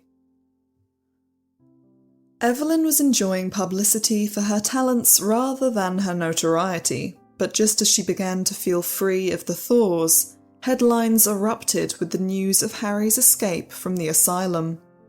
After so many failed attempts to free himself legally, Thaw had grown tired of waiting, and when the asylum gates were opened for the milkman, Harry ran out and got into a car waiting to take him to Canada. His escape was aided by at least 5 men, and probably funded by his mother. Mother Thaw said, "I can't say I'm sorry," when asked for her thoughts on her son's escape. She soon received a letter from Harry where he said he would take a short rest before moving to the Thaw family's country residence. Evelyn, meanwhile, was terrified that Harry might try to kill her, and police stood guard at the entrances to her hotel. The silver lining for Evelyn was that her act received even more publicity, and her manager wanted to send her on tour. Evelyn brought Russell with her until they reached Pittsburgh, where Evelyn's mother insisted the boy stay with her and not be dragged across the country for the rest of the tour. Evelyn did 2 shows a day, even on Sundays, and was a hit wherever she went. Meanwhile, Harry was making his own tour of Canada and the USA to evade the police and William Travers Jerome. Although no longer district attorney, Jerome made it his personal mission to bring Thaw back to America. Shortly after he arrived in Canada, however, Jerome was arrested for playing poker while waiting at a train station. Ironically, he was held in the same jail where Harry had been detained only a few days before. Jerome was forced to go through a court hearing before being released with an apology from the judge. Harry, meanwhile, had been forcibly dragged kicking and screaming over the border to Vermont by Canadian officials. 2 reporters who had been following his movements took him by car to New Hampshire, where he was arrested again while trying to buy a train ticket to Detroit. Harry would remain in New Hampshire until December 1914, when he was extradited to New York. Beginning in September of 1913, Evelyn's memoirs titled The Story of My Life were serialized by the Sunday American in weekly 2-page installments complete with photographs and illustrations. These installments became immensely popular and only helped Evelyn's comeback. Her dance tour went from strength to strength, and she was practically mobbed by curious crowds at train stations. Evelyn even had her own private rail car called the Magnet. Once again, she wore fashionable clothes and regularly dined with celebrities, but her bankruptcy case remained ongoing. It was revealed Evelyn had been promised $15,000 by Harry's mother if she divorced Harry, and that the Thaws told Evelyn they would pay her $12,000 a year for the rest of her life, but soon refused to give her the checks, and so she backed out of the divorce. In Chicago, Evelyn performed at the famous Auditorium Theatre to an audience of 7,400. and claimed to have made $37,000 in ticket sales in a single week. However, the tour was not entirely without problems. Harry Thaw's mother was a staunchly Victorian woman who had been scandalised by Evelyn's first stage career. Mother Thaw had accepted Evelyn as a daughter-in-law only on the condition that her former life as a model and actress never be mentioned, and that Evelyn would devote herself to becoming a respectable wife. Mother Thaw could be just as erratic and controlling as her son, and had grown increasingly bitter towards Evelyn. Now Evelyn, who was still technically married to Harry, was achieving international fame in vaudeville, all while claiming her child was Harry's and demanding the Thaws recognise Russell's paternity. Mother Thaw allegedly attempted to stop Evelyn from performing in Pittsburgh, but failed. In the southern states, however, she was able to use her money and sway in Christian reform circles to create trouble for Evelyn. Evelyn was a source of outrage to ministers and women's groups in almost every southern city. In some areas, there was talk of banning her act completely or arresting her if she did perform. Evelyn was banned from performing in Richmond, Virginia, but did so anyway and was arrested. Richmond's mayor had faced considerable pressure from local ministers and other groups to stop Evelyn's act, but the case was dismissed in court the following day. Evelyn's lawyer quoted the Bible verse, "Let he who is without sin cast the first stone," and asked if Evelyn's critics considered themselves without sin. In some cities, the outcry against her, which she believed was stirred up by Mother Thaw, was so immense that her act was prohibited and Evelyn was forced to move on. As much as she was reviled, Evelyn was also publicly praised by women's groups and even by ministers. Multiple reverends published articles in defence of Evelyn, and they made the point that her story was more likely to be educational and beneficial for young people to hear than a bad influence. Women praised her tenacity in doing the best for her son, and said she deserved to be given a chance to win the public's approval. Evelyn herself declared to the press, "I want to work, I have the right to work, and no one shall stop me." Her most unlikely supporter was her former nemesis on the witness stand, William Travers Jerome, who wished Evelyn success with her dance career and condemned the criticism against her. In the summer of 1914, Evelyn, now financially secure and carefree, went back to Paris with Russell for a much-needed holiday. Shortly before her departure, she bought a piece of land on Washington Road in Mount Lebanon, Pittsburgh, with the intention to build a house. For the first time, Evelyn could truly enjoy Paris without having to depend on anyone else's money. In her own words, "I saw every play and review on the boards, attended the races, wore the smartest clothes money could buy, and rode about in a beautiful motor car driven by an Italian chauffeur who spoke 3 languages." On the Los Angeles leg of her dance tour, Evelyn had signed a film contract and shot many of the scenes for her first film in the grounds of the Cluny Museum. This film was probably Threads of Destiny, which was released that same year. The film told the story of Miriam, a Jewish girl who survived the Russian Empire's persecution of the Jews in the late 19th century. There was of course a plot line about an older ex-lover causing trouble in the heroine's new marriage, but unlike most of Evelyn's later films, it was not entirely based on her past. Evelyn's son and Jack Clifford were also in the film. After her shopping sprees, Evelyn found it necessary to perform while on holiday in Paris.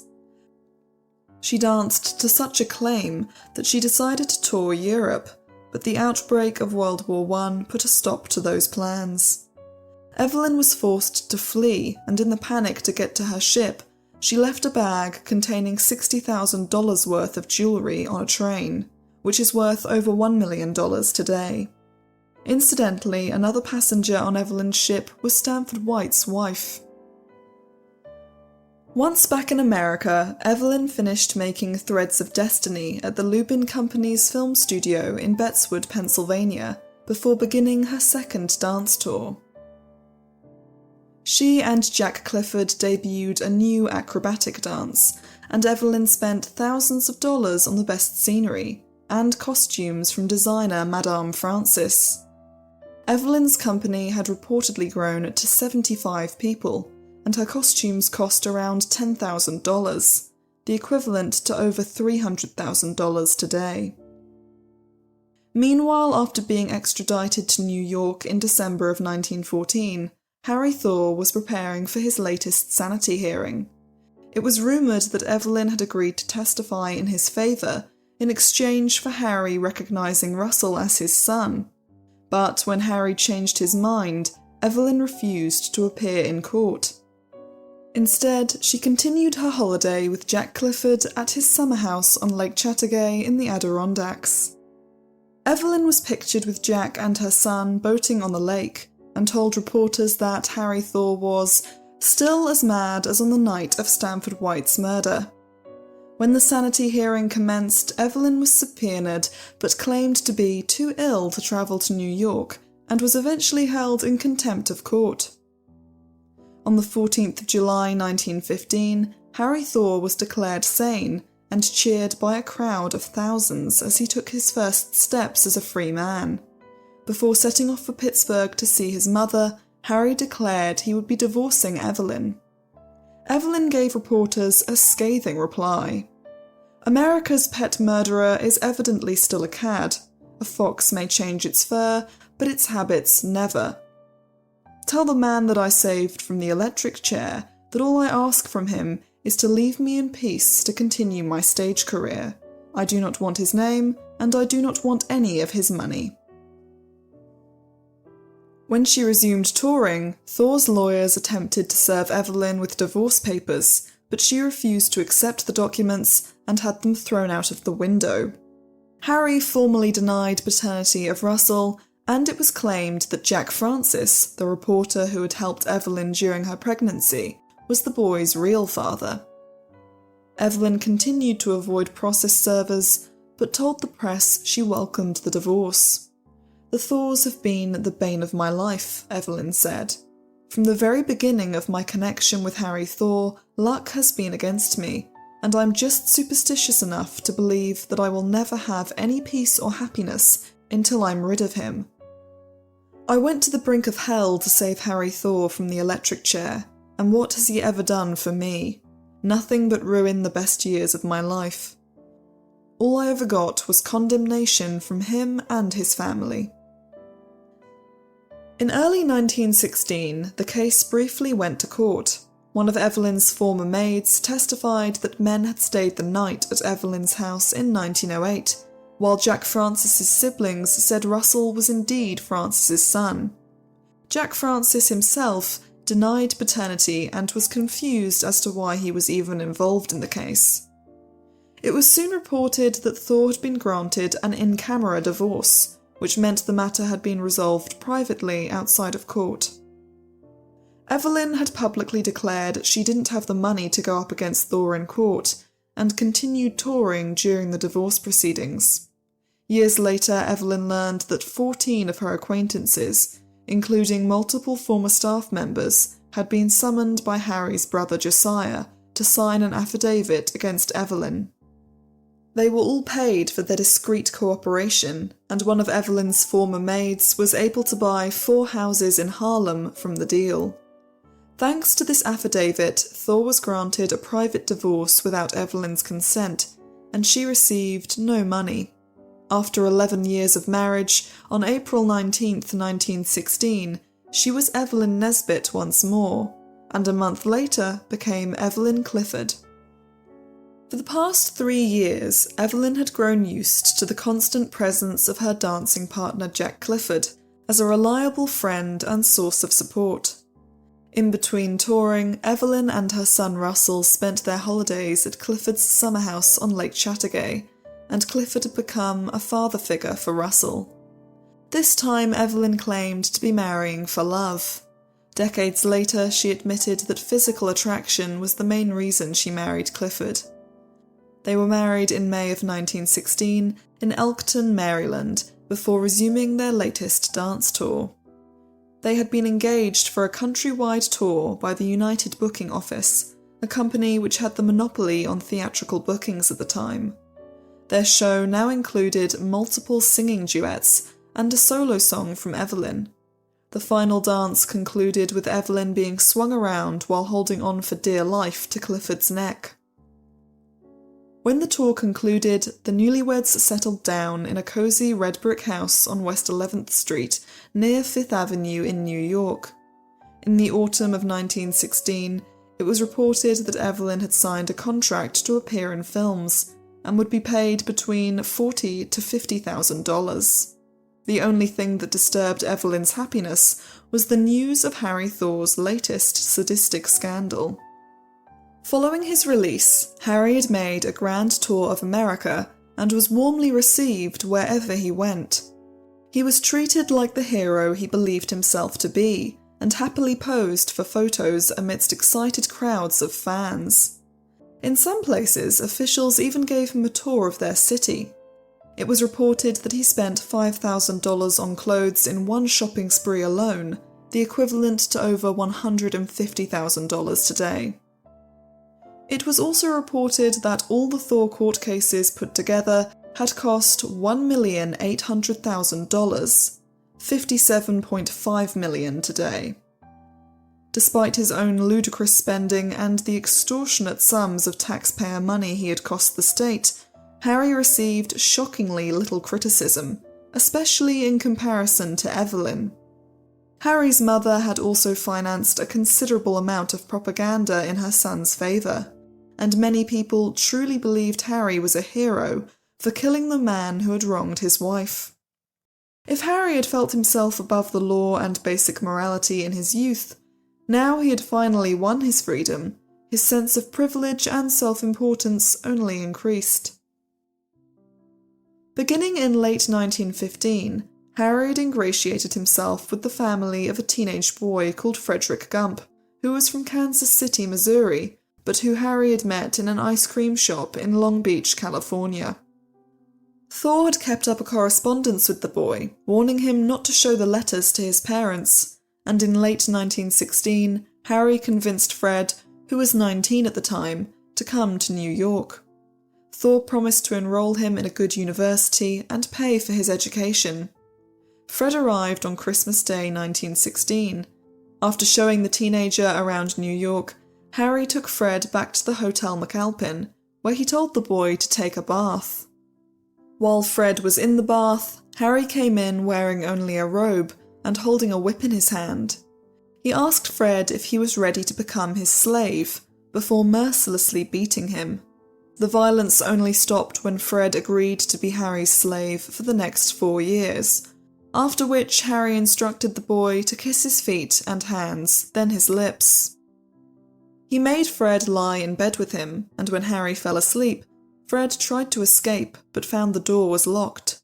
The next day, Fred managed to slip out of the hotel and caught a train back to Kansas City. Once home, Fred told his family about Thaw's abuse and showed them the bruises all over his body. They decided to press charges and sent a lawyer to New York, where the case was presented to the district attorney. The search for Thaw began immediately, and Harry fled to Philadelphia, where he attempted to end his life in a boarding house by slashing his neck and wrists, but survived. This was the last straw for his mother, who now stated to the press that for the first time she believed her son was insane. Harry had initially attempted to bribe the Gump family with $500,000, but Mother Thaw ended up settling with them for an undisclosed amount. It was rumoured to be $100,000, although some reporters estimated it was far less. Harry was declared insane and committed to the Kirkbride Asylum in Philadelphia, where he would remain for the next 7 years. Evelyn was disturbed, but not surprised by Harry's actions. She had spent the last decade declaring he was dangerous, and had been accused of persecuting him out of bitterness. Now the public, and even his own mother, were forced to agree that Harry was unhinged. More stories emerged of Harry paying for the education of young boys, if they agreed to be his slave for the 4 years they would attend university. The papers noted that Fred Gump bore a physical resemblance to Evelyn. In the late 1910s, Evelyn seemed to have achieved everything she had dreamed of. She was truly free from the Thaws and could provide for herself and Russell. Her talent was now the focus of her publicity, and she was in love. But this period of happiness did not last long. Her life began to unravel when the United Booking Office insisted that Evelyn find a new dance partner for her next tour, one who had range beyond ballroom and acrobatic dancing. Jack Clifford had taught Evelyn how to dance, and although he was paid far less than her, he had undeniably contributed to her success. Evelyn couldn't understand why Jack was so upset, and left him at his summer house in the Adirondacks, while she went to New York to find a new partner.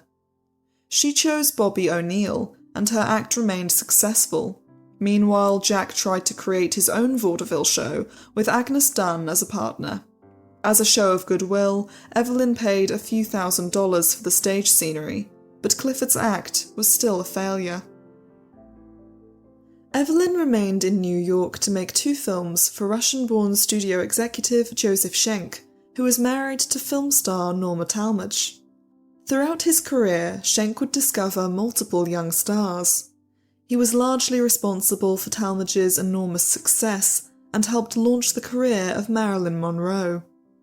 Evelyn's first film for Schenck, titled Redemption, was a surprise hit.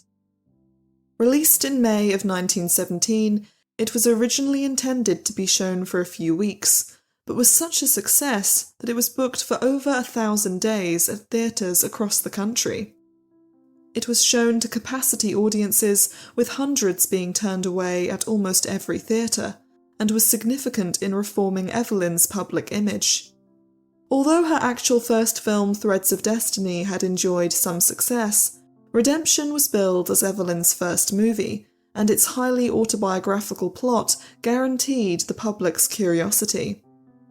Evelyn was essentially starring in her own high-budget biopic, and became so popular she was mentioned in the same articles as established stars like Mary Pickford and the Talmadge sisters.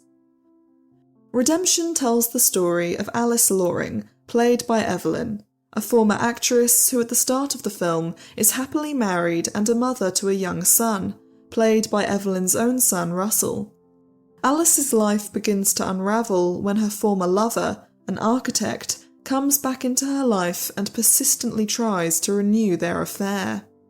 Alice eventually has him arrested, but to avoid publicity doesn't press charges. Alice's husband dies, leaving her penniless. She struggles to succeed in business in order to finance her son's education, and his success is her redemption. Evelyn received immense praise for the sincerity of her acting, especially in the scene where she explains to her now grown-up son the tragic story of her past and how her naivety was taken advantage of by men in her youth. Evelyn said Redemption was not based on her own life, and that she would never have agreed to act in autobiographical movies, but this seems to be a mixture of denial and wishful thinking on her part. Nevertheless, it was noted that few other celebrities had made such a seamless transition from vaudeville and comedy acting to legitimate drama. One reverend wrote a lengthy article about how he had harboured low opinions of Evelyn prior to seeing the film, but was so deeply moved by the end of it that he had nothing but sympathy for her, a sentiment echoed by many of Evelyn's new fans. One reporter wrote, "The soul of a good woman cannot be crushed, no matter how fate may treat her. This is the message told in Redemption." Sadly, Redemption, like all Evelyn's films, is presumed lost today. At the time, Evelyn was living in New York with Russell, a chow puppy, and a collection of canaries that she allowed to fly freely around her apartment. In September of 1918, Evelyn signed a contract to appear in 5 films for William Fox, who had founded the Fox Film Corporation in 1915. The films would all be adapted from successful books and stage plays. or else written especially for Evelyn and given a budget worthy of their star. They were all shot at Fox Studios in Fort Lee, New Jersey. Located just across the Hudson River from Manhattan, Fort Lee was where the film industry was born. Starting in the early 1910s, almost every major film company built a state-of-the-art studio in Fort Lee, the largest being Universal Studios. In 1915, the most famous screen vamp of the 1910s, Theda Bara, made her film debut in A Fool There Was, filmed at Fox Studios in Fort Lee, and many of her greatest successes would be made there. Evelyn's first film with Fox was The Woman Who Gave, which was popular although not as successful as Redemption had been. One notable aspect of the film was Evelyn's 18 costume changes. This time she portrayed Colette, the most popular artist's model in Paris, who is abducted by a Bulgarian prince after he sees a portrait of her and forces her to marry him. He then shamelessly shows off her beauty at dinner parties in scenes that were described as daring. The couple have a son, played by Russell Thaw, and move to New York. Colette tries to rebel against the prince's control for the sake of her son, and then they move to the Adirondacks, where the prince intends to harm his wife, but is shot by her admirer and falls off a cliff for good measure. Evelyn's next film, titled I Want to Forget, is probably the most unique and intriguing in her career. Released in January of 1919, I Want to Forget concerns a dancer and German spy called Varda Deering, played by Evelyn, who moves to America and becomes loyal to her adopted country. Varda is pursued by numerous men and seems to be a shallow social butterfly until she falls in love with Lieutenant John Long, who initially believes she is vapid.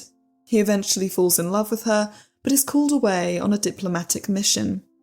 Varda is approached by the US Secret Service and agrees to procure information about a fellow German spy called August von Grossmann, with whom Varda has a history.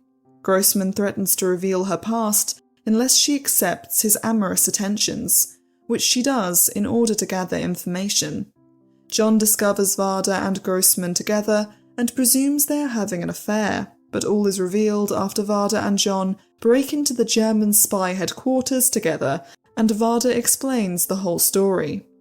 The film was written and directed by James Kirkwood, the favourite director of Mary Pickford, and once again there was a part for Evelyn's son Russell. Shortly after I Want to Forget, another film called Her Mistake was released. Evelyn played a country girl called Rose, who marries a city man who is in love with his uncle's wife, but eventually appreciates Rose's worth. Around this time, Evelyn contradicted her former claims that her films were not based on her own life, and said she played versions of herself in order to educate young girls. In the end, almost all of her characters achieve a happy ending, usually through hard work and moral reformation. Her characters are often at their most miserable when surrounded by luxury, and Evelyn hoped her impressionable audience would learn from this. Evelyn said she was finished with Broadway and vaudeville and wanted to continue appearing in films. She finished the interview by stating, "Eyes of innocence are the greatest things. The sweetest things are the most worthwhile. Nothing compensates for them, and nothing brings them back when they are lost." In her next film, Evelyn played Alice, a small-town girl who moves to Greenwich Village and becomes involved with an artistic set who advocate free love. She marries a civil engineer whose millionaire employer tries to bribe Alice to be his mistress. She refuses until her husband falls ill, and she needs the money to save his life.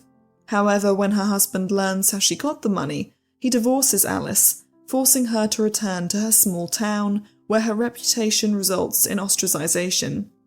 Eventually, her husband apologizes, and Alice refuses the millionaire's proposal and remarries her husband. Evelyn played another small-town girl in Thou Shalt Not, which concerns Ruth, a girl from a New England village. A minister is in love with her, but she loves another man who she elopes to New York with. Her lover refuses to marry her and soon tires of her, leaving her penniless on the city streets. The minister, who still loves her, finds Ruth and brings her home, but the townsfolk won't accept her, so she and the minister leave to start a new life. For this film, Evelyn provided much of the set decor herself. In A Fallen Idol, Evelyn played a Hawaiian princess who is brought to California by a society woman whose nephew Keith falls in love with the princess. But social pressure keeps the two apart. After attempting suicide, the princess goes back to Hawaii with a villainous playboy, but is saved from him by Keith. Evelyn's final film of 1919, My Little Sister, had perhaps the most psychological depth of all her films. It was adapted from the popular novel of the same name by actress, playwright and suffragette Elizabeth Robbins. Evelyn plays the elder sister, who along with her younger sister Bettina goes to visit an aunt they have never met in London. The woman they meet is only pretending to be their aunt and lures the girls to a brothel. Only the elder sister manages to escape. She locates her real aunt and begins to search for her little sister, but as she does not know the address of the brothel, she never finds her. The elder sister decides she will devote her life to helping other victimized girls. Reviews said Evelyn's acting was at its best in this film, theorising that she was able to give such a moving performance as the material bore no resemblance to her own life. But perhaps, on the contrary, Evelyn related to the story of innocent girls led into tragedy through no fault of their own. It is possible she saw herself in the character of the elder sister, as both wanted to help other young girls avoid ruin.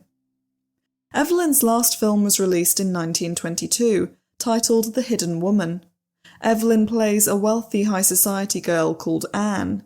She is loved by a man called Bart, who disapproves of her shallow life. When she loses everything on the stock market, she moves to the Adirondacks and learns that only a simple life of morality and serving others is worthwhile. Many of Evelyn's films were partly set in the Adirondacks and filmed on location on the piece of land Evelyn had bought with Jack Clifford. Although The Hidden Woman was the last of Evelyn's films to be released, it was actually the second film Evelyn made for Joseph Schenck before she signed with Fox. It was likely shot shortly after Redemption in 1917. Director Alan Dwan recalled that the production was extremely chaotic. The location of the Adirondacks was only chosen because Evelyn desperately wanted a holiday, and the film was only half finished. Dwan told her she could finish the film and vacation at the same time. One day Evelyn asked if Dwan would like to referee a party she was throwing with Jack Clifford at her cottage on Lake Chateauguay. When Dwan asked why a party would need a referee, Evelyn told him to come and see. That night, Dwan and his assistant discovered Evelyn was throwing ether parties. Ether parties had been popular since at least the mid-19th century, and had actually led to the discovery that diethyl ether could be used as a general anaesthetic. At the parties, guests would drink or inhale just enough of the drug to feel a euphoric high, similar although more powerful than being drunk. One of the dangers, however, was that when too much was taken, one could pass out and swallow their tongue. Therefore, a sober referee was a necessity. Dwan and his assistant spent the night waking Evelyn's guests and even dunking them in the lake when they wouldn't regain consciousness. After staying up until the early hours of the morning, Dwan was furious and telephoned Joseph Schenck, who convinced Evelyn to stop throwing the parties until they had finished filming The Hidden Woman. It's possible Evelyn's reckless ether parties were one of many attempts to beat an even stronger addiction that was destroying her life. Around this time, Evelyn had begun to suffer from facial neuralgia. During an attack of shooting pains across her face, she received a call from a showgirl friend, who claimed to have just the thing to relieve the pain. Evelyn would try anything to ease her condition, and allowed her friend to inject her with a mysterious substance. For the first time in weeks, Evelyn was pain-free and able to sleep deeply. From then on, whenever the neuralgia flared up, Evelyn called her friend to relieve the pain. Evelyn claimed that she did not know what she was being given, but soon needed at least one shot a day. Eventually, she realised she was hooked on morphine. Evelyn was horrified, not only by the strength of her own addiction, but by the new circle of friends that it brought into her life. When she visited her showgirl supplier and met the girl's roommate, Evelyn recognised the same glassy-eyed, manic stare in the roommate's eyes as Harry Thaw had often possessed. The roommate was addicted to cocaine, and this knowledge confirmed Evelyn's theory that Thaw had been an addict himself. This made Evelyn even more repulsed by her own dependency on morphine. She could see it was destroying her health. She had rapidly lost weight and longed to feel like herself again. The showgirl persuaded Evelyn to buy morphine from a dealer at $40 an ounce and split it with her. That sum is nearly $750 today. A few years later, in December of 1922, Evelyn's name would be publicly connected with morphine when drug dealer William Williams was arrested. He was found with letters from multiple celebrities, including Evelyn and Wallace Reid, one of the most popular actors of the era, who would die in a sanatorium only a month later while attempting to recover from his own morphine addiction. At least $10,000 worth of narcotics were found in the dealer's apartment. During the height of her addiction, Evelyn claimed her son Russell was living with her mother and stepfather in the house Evelyn had built for $25,000 in Mount Lebanon, Pittsburgh. In her memoirs, Evelyn said she never would have become an addict had her son been living with her, but it seems unlikely that Russell was living in Pittsburgh when he appeared as a main character in all Evelyn's films, which were shot in quick succession in New York and Fort Lee. Russell was almost definitely living with Evelyn during the period of the ether parties, as he would have to have been on location for filming. In April of 1920, Jack Clifford filed for divorce from Evelyn. A month later, Evelyn sued Jack for $40,000. She wanted to recover the land and cabin that they had bought with her money in the Adirondacks and various possessions. Then in June, she filed a counter-divorce suit and named actresses Anne Luther and Juanita Hansen as women Jack had committed adultery with. Evelyn also claimed that she had poured $100,000 of her own money into the Adirondacks property, only to find out it was bought in Clifford's name. That summer, Evelyn and the local sheriff sailed across the lake to the property where Clifford met them with a set of revolvers. He threatened to shoot if Evelyn stepped off the boat, but she only laughed and went ashore anyway, while the sheriff hung back. Eventually, Evelyn was able to chat pleasantly with Jack and tell him all she wanted was a divorce. Later that summer, Evelyn briefly toured with a dramatic play called The Open Book, in which she designed her own costumes. The same month, she was sued for owing thousands to her former dressmaker. The play was not a success, largely due to the fact audiences wouldn't accept Evelyn in a legitimate dramatic role. Her vaudeville show had been a glamorous spectacle and was a light-hearted affair, and audiences had accepted her in films because they were still seen as a lesser art form to the theatre in the 1910s, and almost all her movies had autobiographical elements. Critics mocked Evelyn's attempt to succeed on the legitimate stage, and unless Evelyn was making a spectacle of her own tragedies, audiences didn't care. It was a harsh realisation, and only a month after the play's opening, Evelyn stormed out of the production following the press's criticism. Shortly afterwards, she gave a heartbreaking interview detailing the many career paths she had attempted over the years. She said she had been forced to give up her true passion of sculpture because no art gallery would exhibit work with the name of Evelyn Nesbit attached to it. She was told she could only sell her sculptures anonymously. Evelyn admitted that the criticism and moral outrage her dance tours had sparked had affected her emotionally, and the decline of her film career had been another blow.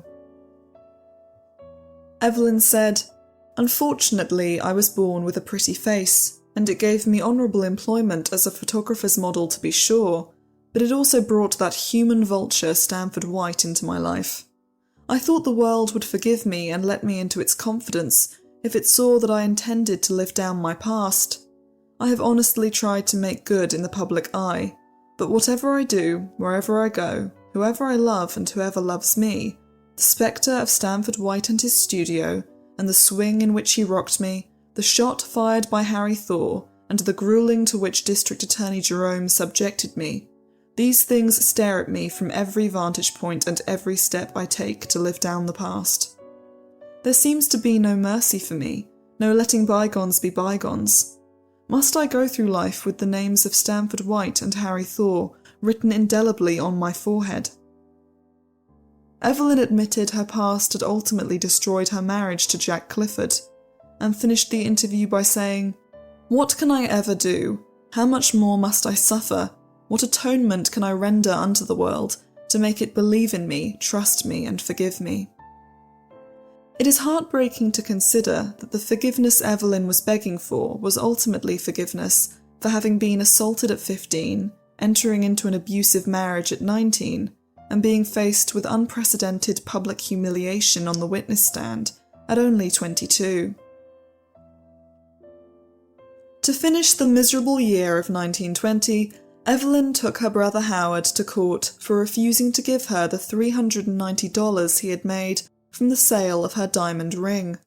Without these funds, Evelyn said she wouldn't be able to go to Pittsburgh to spend Christmas with her mother and son. Howard claimed he had kept the money because Evelyn already owed him. At this time, Evelyn was utterly miserable and knew she had to get clean and rid herself of the negative influences that surrounded her. A neighbour recommended that she stay at a milk farm health resort in New Jersey, presumably the Belmead Farm Colony and Sanatorium. Milk farms were a popular therapy and rehabilitation trend from the 1910s until about the 1930s. In the early 20th century, the ethics of traditional asylum treatments were beginning to be questioned, and more natural, modern therapies were put forth as alternatives.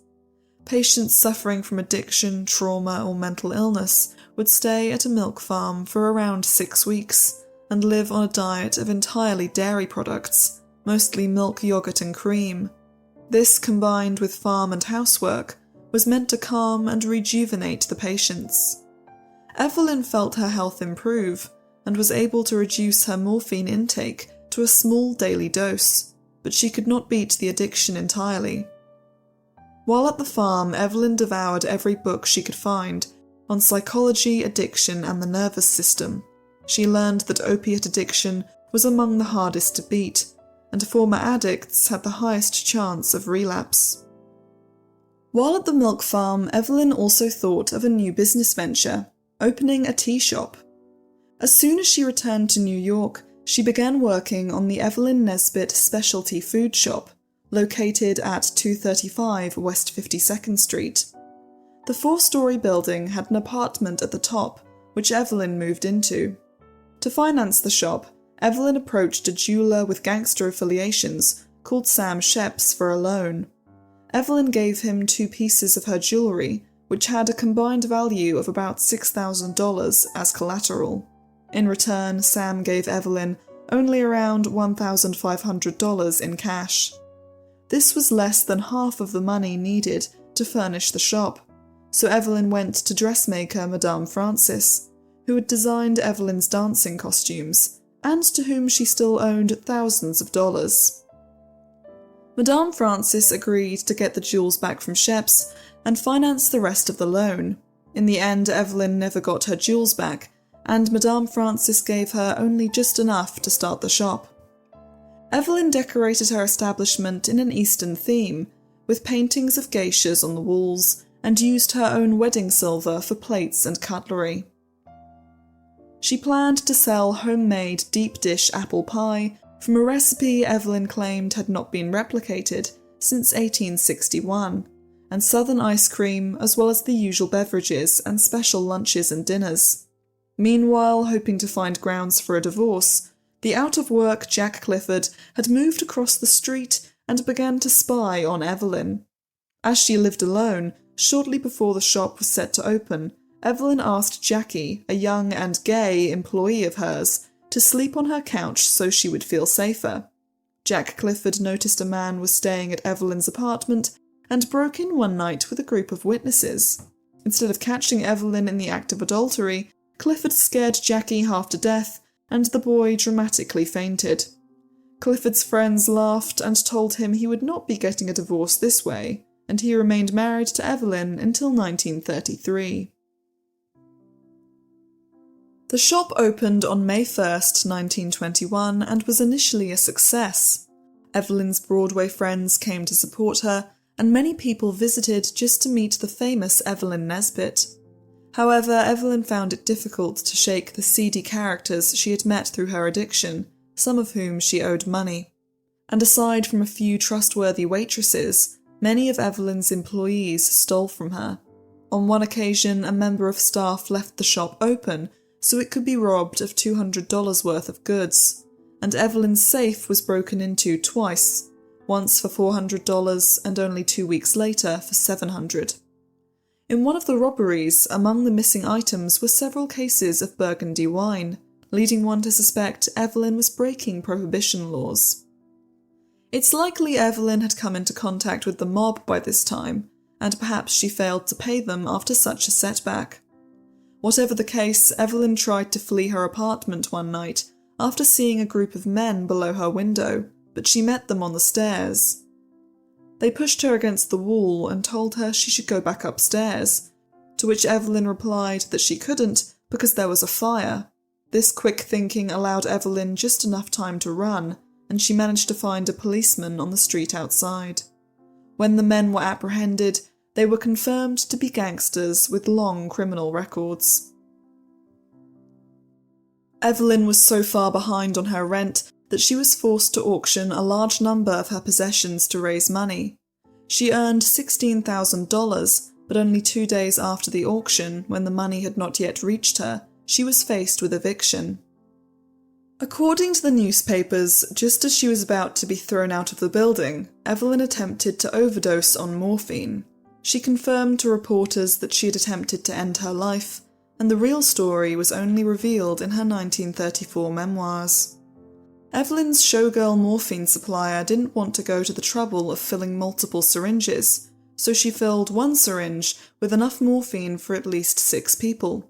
When she administered the drug to Evelyn on the day of her eviction, however, the showgirl forgot how much she had put in the syringe. When Evelyn began to feel ill, the showgirl realised in horror what she had done, but Evelyn waited until she had left before calling a doctor, fearing the showgirl would be charged with murder if Evelyn died. The doctor gave Evelyn a powerful heart stimulant and made her drink cup after cup of coffee to stay awake. She was told to pace up and down, and when she could not hold herself up, the doctor physically dragged her about. In order to protect the showgirl and to conceal her addiction from her loved ones, Evelyn told the doctor and reporters that she had attempted to end her own life. Headlines blazed with the latest tragedy in the life of Evelyn Nesbit, and her mother rushed to her side and demanded she close the tea shop. Evelyn's mother paid for her to live in a furnished apartment and placed her under the supervision of a doctor. The building's reception was told to only allow a select group of friends, Evelyn's mother and medical professionals, up to the apartment. The showgirl's supplier, however, was determined not to lose her best client and dressed up in a nurse's costume, claiming to be sent by Evelyn's doctor, and was allowed up, and so her addiction continued. During this period of her life, Evelyn admitted that she no longer recognised herself. Having retained a youthful appearance well into her 30s, in the space of a few years, she had aged dramatically and was shockingly thin. Later she recalled wondering, would I ever regain control of my mind and soul, my lost identity? Evelyn did not close the shop, and with the help of a few friends, managed to pay her rent for a while, but when she fell 2 months behind in early 1922, she was unceremoniously evicted and her belongings were put out in the street. Evelyn realised she needed a fresh start entirely, and knew the only way to be free of addiction was to rid herself of the persistent circle of enablers who refused to leave her be. Soon the sudden disappearance of Evelyn Nesbit was reported in the press, and a little while later headlines claimed she had drowned in the Potomac River. Evelyn laughed these claims off from her new residence, Atlantic City. Although she had refused former offers from nightclubs, Evelyn now accepted an engagement at the Café Baltabarin at New York Avenue and Boardwalk in Atlantic City. Weighing less than £100 when she arrived, Evelyn immediately sought out a good doctor who gradually reduced her morphine dose until she was entirely clean, or at least that was what Evelyn claimed in her memoirs, although Prohibition-era Atlantic City wasn't the place to find an easy path to rehabilitation. The truth seems to be that Evelyn struggled with addiction on and off again for years before finally becoming clean. To keep fit during her vaudeville days, Evelyn had taken boxing lessons and been taught how to properly exercise. She now worked out on the beach with a medicine ball every day, and within months she had fully regained her health. Evelyn was also a hit in the nightclubs, where she performed humorous self-referential songs such as "I'm a broad-minded broad" from Broadway. Her name frequently appeared in the papers, usually for court cases, falling out with employers, and sometimes for nightclub fights. In December of 1922, shortly after the arrest of her dealer, William Williams, who possessed numerous letters from her, Evelyn admitted in a lengthy interview that she had been addicted to morphine but claimed to be clean now. She said she had spent around $100,000 on the drug and had fallen in with increasingly worse sets of people because of it. The addiction left her penniless, suffering from disturbing hallucinations, and unable to perform on stage. Shortly after this interview, Evelyn fell ill with pneumonia and was hospitalised. Her son Russell, who was now living with her, stayed by her bedside until she recovered. In March of 1923, Evelyn suffered another setback when her farmhouse in New Jersey completely burnt down. She had bought the historic property, which dated back to 1749, in 1919, and it's possible it was burned by her enemies. Evelyn's first boss in Atlantic City had promised he would pay half her bills, and when he reneged on this deal, Evelyn quit and worked in various clubs in quick succession, before being approached by a man who had recently bought a club in need of renovating. Evelyn said she would redecorate it for free if the materials were paid for, and soon she was a partner at the El Principo nightclub, a name she suggested after a popular club in Constantinople.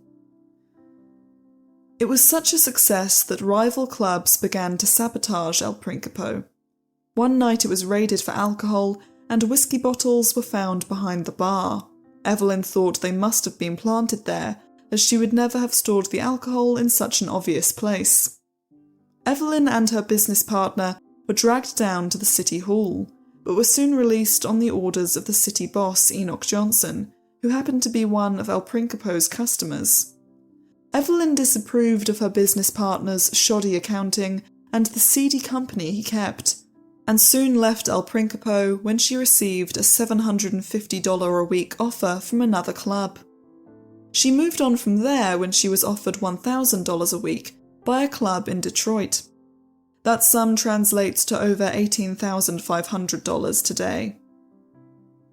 The grueling nocturnal life of nightclub performing wore Evelyn down, and by late 1923, on the verge of a nervous breakdown, she checked into an Ohio clinic to receive treatment for morphine addiction. Harry Thaw, meanwhile, was still residing at the Kirkbride Asylum outside Philadelphia, although he was granted even greater privileges than he had been given at Matterhorn. He was regularly allowed to attend the theatre and other events such as boxing matches. In early 1924, Evelyn was subpoenaed to the latest court hearing to determine Harry's sanity. Evelyn initially opposed his release until she received a visit from two men who told her to do nothing until she had been contacted by Frank Johnson, Harry's lawyer. Before leaving, the men gave Evelyn $2,000 and told her there was more to come. Evelyn dropped all opposition to Thaw's release. Frank Johnson was a kindly older man who took pity on both Evelyn and Russell, and considered it shameful that Harry refused to provide for the woman to whom he essentially owed his life. Frank promised to do his best to persuade Thaw to grant Evelyn an allowance, and Frank bought Russell a bike. Harry was pronounced sane and set free in April of 1924. In July, he regained full control of his estate, valued at around $1 million, over $18 million today. He moved to the Kenilworth estate in Virginia, which only Evelyn connected to Harry's enduring obsession with virginity. Thaw began going to church and joined the local fire brigade. In June of 1924, Jack Clifford was finally granted a divorce when Evelyn failed to appear in court to contest his accusations of infidelity. In October, however, the divorce was voided when Evelyn had the case reopened because she claimed to have been unable to defend herself in court at the time due to illness. At this time, Evelyn went wherever she was offered the most money. She performed in a Yiddish play called The Dance of Death in Philadelphia, and planned to appear at a popular roadhouse in Miami, Florida, but dropped out when the Ku Klux Klan threatened to make her stay unpleasant. Coincidentally, Harry Thaw would eventually return to New York when the Virginia Ku Klux Klan opposed his presence in the state. Evelyn's next engagement was performing at the Moulin Rouge Club in Chicago for $1,000 a week. She had enjoyed previous successes in the city. In 1913, her vaudeville act had played to a sold-out audience at the Auditorium Theatre. In 1920, she performed at the Palace Music Hall during her last dance tour, and extended her stay in Chicago to perform at the State Lake Theatre. With court cases, debts, and rumours of ongoing addiction, it was a risk to employ Evelyn, especially as the Moulin Rouge was already struggling. She arrived in Chicago on May 6, 1925, and to create buzz around her comeback, the engagement was advertised as her last public appearance before retirement. Evelyn remained at the Moulin Rouge for a month and broke attendance records. In one promotion, she promised $500 to the person who could write her new comedy song, and towards the end of her stay, she signed autographed photos of herself for every woman in the audience. As always between performances, Evelyn acted as a hostess and interacted with patrons. Missing the sea air, she returned to Atlantic City when the engagement ended. Although she was more in demand than ever, she began to feel the strain of nightclub life. Her work usually started around 11 p.m. and sometimes only finished at 8 a.m.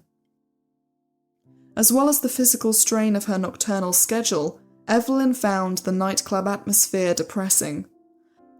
Alcoholism was rampant among the Prohibition generation, as was adultery. A husband and wife might attend the same club with the people they were conducting affairs with, and 1920s nightlife was inextricably linked with crime organisations. In July of 1925, Evelyn's apartment was robbed of $1,000 worth of clothes and jewellery. In September, Evelyn returned to New York after her latest Atlantic City boss was arrested in a raid. At the jail, he was put down as the alleged proprietor of the club, suggesting the true owner may have been a shadowy figure who had reasons to stay out of the spotlight. This was not the first time one of Evelyn's employers was described thus, and it's possible she routinely worked at clubs with criminal connections. After a brief stay in New York, Evelyn went back to Chicago for another appearance at $1,500 a week at the Moulin Rouge. She was booked as the headliner for New Year's Eve. In her memoirs, Evelyn claimed that there were two bosses at the club, one of whom hated her. When the other boss left, Evelyn claimed to have been constantly at odds with her employer, who was determined to make her life difficult. At the beginning of January 1926, Evelyn finally reached breaking point and quit. According to her version of events, as she stormed out of the club, she met 2 reporters and told them what had happened. They took her out for a night on the town, and although she enjoyed herself, when she returned to her apartment, she suddenly felt an overwhelming sense of despair. Would this be the rest of her life? A monotonous nocturnal existence of forced synthetic gaiety, as she termed it. The papers insisted on pointing out that she had lost her beauty, and as the spotlight faded too, perhaps even seedy nightclubs would find no reason to hire her. It was in this frame of mind that Evelyn went into her bathroom and drank a bottle of Lysol disinfectant. The last thing she remembered was everything going black. Evelyn claimed to have woken up in hospital 10 days later, filled with regret. But this might not be the full story. One version of events was that Evelyn had been on a days-long downward spiral of partying, drugs and drinking before returning home on the verge of collapse with a broken nose. Her maid told the press she had been worried about Evelyn's mental state for some time, and claimed Evelyn had become hysterical after drinking heavily and impulsively drank Lysol. Neighbours said that about an hour before the attempt, a mysterious man had been seen leaving the apartment, and there were claims that Evelyn had held a party there. Her son Russell, who was visiting for the Christmas holidays, denied there was a party and said this was his mother's 3rd attempt to end her life. He had been the one to discover her taking the Lysol and gave Evelyn milk and olive oil to counteract its effects. She was rushed to hospital but was found to have so much gin in her system it had stopped the Lysol from killing her. Once again, her suicide attempt was splashed across the headlines, accompanied by tragic photos of Evelyn lying unconscious in hospital. She clearly had a broken nose and was surrounded by medical staff. The latest woman to be linked with Harry Thaw, actress Fawn Gray, tried to visit Evelyn in hospital but was turned away. Ironically, Fawn replaced Evelyn as the main act at the Moulin Rouge. Evelyn returned to Atlantic City to recuperate and received many offers from nightclubs. Then, out of the blue, she was told Harry Thaw wanted to meet with her.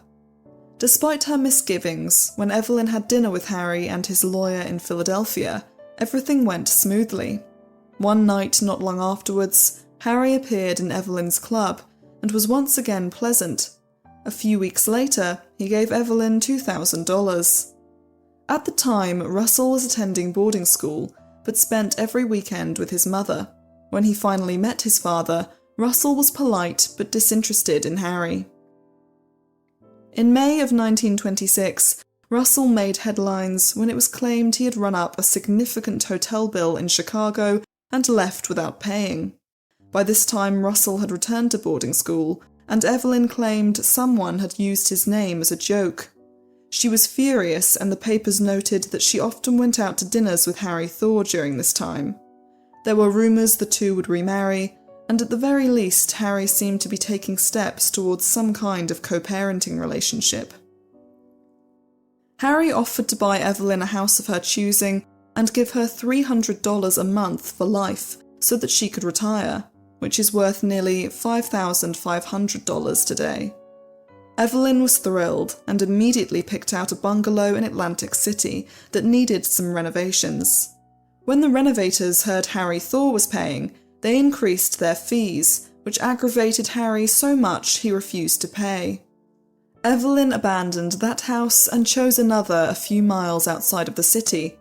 However, Thaw didn't buy the new house in Evelyn's name and decided to charge her $100 a month in rent, defeating the purpose of the allowance he had given her and forcing her to return to work. Soon the $300 decreased, and eventually the allowance stopped entirely, after which Evelyn gave up the bungalow. A couple of local girls remembered Evelyn's time in this house.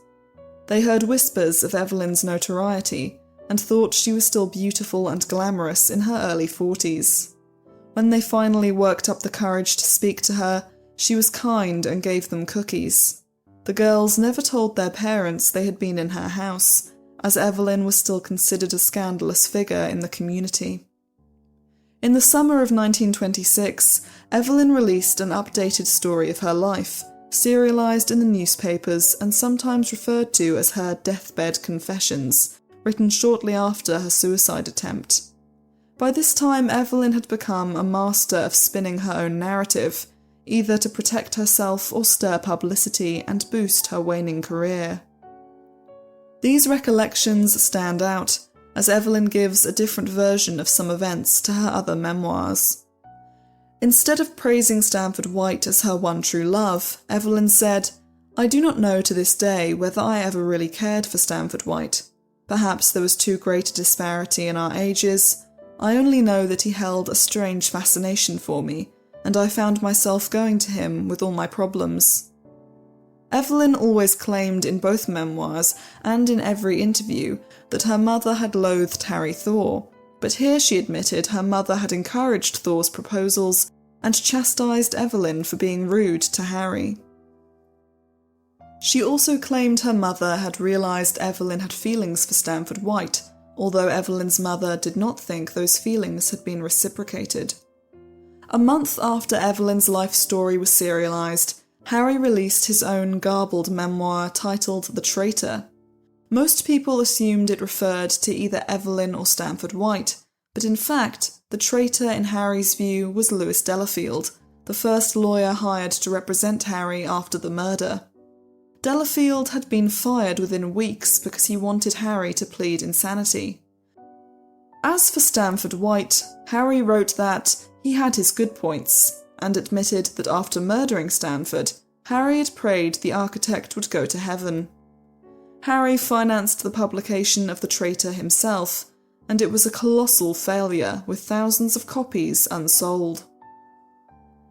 In 1927, Evelyn moved back to New York and operated the Chez Evelyn Club on 52nd Street. Harry Thaw once visited her there and chatted politely until Evelyn went to dance with another man, who kissed her on the cheek. This caused Harry to go into one of his old fits of rage, and he began turning over the tables. At the end of the night, the press photographed him being presented with the bill for damages. Evelyn was often asked what she thought Harry's true condition was, and she diagnosed him with 3 main issues. Number 1 was paranoia, which could lie dormant for months, but reveal itself in a second, making him appear insane. The second problem was his uncontrollable ego, which she did not entirely blame him for. Being raised with no discipline, in a house full of snobs, had only exacerbated the problems that had already been present in his character from birth. The final problem was his sadism, which Harry refused to rein in, no matter the consequences, and which was often worsened by alcohol and narcotics. After giving up her bungalow, Evelyn finally accepted that Harry Thaw would never change, and made peace with the reality of his disturbed and selfish personality. In early 1927, Evelyn moved to Biscayne, Florida, where she opened the Evelyn Nesbit Supper Club. This venture was a brief one, but when she returned to Atlantic City that summer, a former business partner suggested opening the Evelyn Nesbit Club there. Evelyn designed the costumes of the 8 chorus girls herself, and the club was a success at first, but Evelyn was unsettled by the constant presence of her business partner's mobster friends. Evelyn left the club when these gangsters robbed her apartment, stealing $10,000 worth of clothes and jewellery, as well as a safe which contained important documents about Russell. Evelyn suspected that one of the gangsters behind the robbery was Jerry Daniels. Evelyn's name was connected to his less than a year later, when he was shot in his own club in New Jersey. Some reports claimed that the man he was sitting with was also a former business partner of Evelyn's. After quitting the Evelyn Nesbit Club, Evelyn toured with a vaudeville act called Personality Personified, before heading to New York with her 8 chorus girls. There she opened another Evelyn Nesbit Club, which she remained at for only a month. It was long enough for Harry Thaw to pay a visit one night and smash plates in a fit of rage. In early 1928, Evelyn returned to Pittsburgh, where her performances of novelty songs were broadcast for half an hour every day on Pittsburgh WCAE radio. By the end of the year, Evelyn had gone back to New York, and that December she had just finished performing on the night of December 26th, when she was informed of her brother's suicide. Brother and sister had not spoken in years. It is possible the last time they saw each other was in court shortly before Christmas of 1920, when Evelyn sued Howard for withholding money from the sale of her jewels. Evelyn rushed to her brother's dingy apartment in the Bronx, which he shared with his wife. Howard had hung himself from a steam pipe at the age of 42, and had been discovered by his wife. Evelyn became hysterical when she reached the apartment, where an effort was still being made to revive Howard. Although an official motive was never determined, some sources speculate Howard may have been gay, and this hidden struggle possibly contributed to his death. In January of 1929, Evelyn was arrested in a club raid, but as usual she was promptly released. By this point, Evelyn realised scandal-tinged publicity and nostalgia were the two things driving her career. She no longer received prudish objections to her performances, and people attended her clubs in order to meet her, not just view her from afar as a freak show exhibit. She had become a reminder of her generation's youth, and compared with the scandals that seemed to occur every week in Hollywood, Evelyn's past was practically wholesome. Following her appearance at the Moulin Rouge in 1925, Evelyn had declared she felt accepted by the public at last. Acceptance, however, could only hurt a career built upon scandal and morbid curiosity. Aside from an increase in interest after her suicide attempt, Evelyn had gradually faded from the spotlight, working in progressively worse clubs. Her own ventures quickly failing, and most notably, receiving less press coverage. In February of 1929, despite still being married to Jack Clifford, Evelyn conducted what seemed to be a publicity stunt when she announced her engagement to Prince Ivan Alexeyevich Romanov. The 27-year-old was a singer on Broadway and claimed to be a scion of the exiled Russian imperial family, although he, like many émigrés of the time, probably exaggerated or entirely invented the connection. The prince later admitted the engagement had been a publicity stunt, but regardless of the truth, nothing more was heard of the idea after the initial announcement. The following month, Harry Thaw found himself back in the news when he was sued for $100,000 in damages by Marcia Estadas, who accused Thaw of beating her up at a New Year's Eve party 2 years prior. Later that year, Thaw was forced to pay her $75,000. In September, it was announced that Evelyn would return to Chicago to perform at Club Alabama. The club was owned by Dan Blanco, the former entertainment manager at the Moulin Rouge Club, which had since closed down. Evelyn ended up staying at Club Alabama for 4 months, being paid $450 a week. She returned to Pittsburgh to spend Christmas with her mother, and in January of 1930 declared her intention to retire from the stage and lecture on the occult religion of Theosophy. She said she had only gone on the stage to support her son, and now Russell supported himself as a successful pilot, she could follow her own dreams. Predictably, this ambition never materialised, and Evelyn soon returned to nightclub work. She was invited to Mardi Gras in New Orleans by the notorious Mamie Kelly. Kelly operated various establishments in Panama City, some of which were rumoured to be brothels. She wanted Evelyn to go to Panama and perform at her Kelly Ritz Club. Numerous people warned Evelyn against it, but she was not deterred and found Panama entirely different from the negative stories she had been told. Evelyn adored the climate and the diverse cultural atmosphere, but her salary at between $400 to $500 for a whole month of work reflected her fading fame. She was arrested for gambling in a hotel with some chorus girls before moving on to Bill Gray's club in the city of Colón. It was there that the only surviving video of Evelyn's singing was filmed. Now you may wonder what's the reason for this great big smile. Gee, I haven't been so happy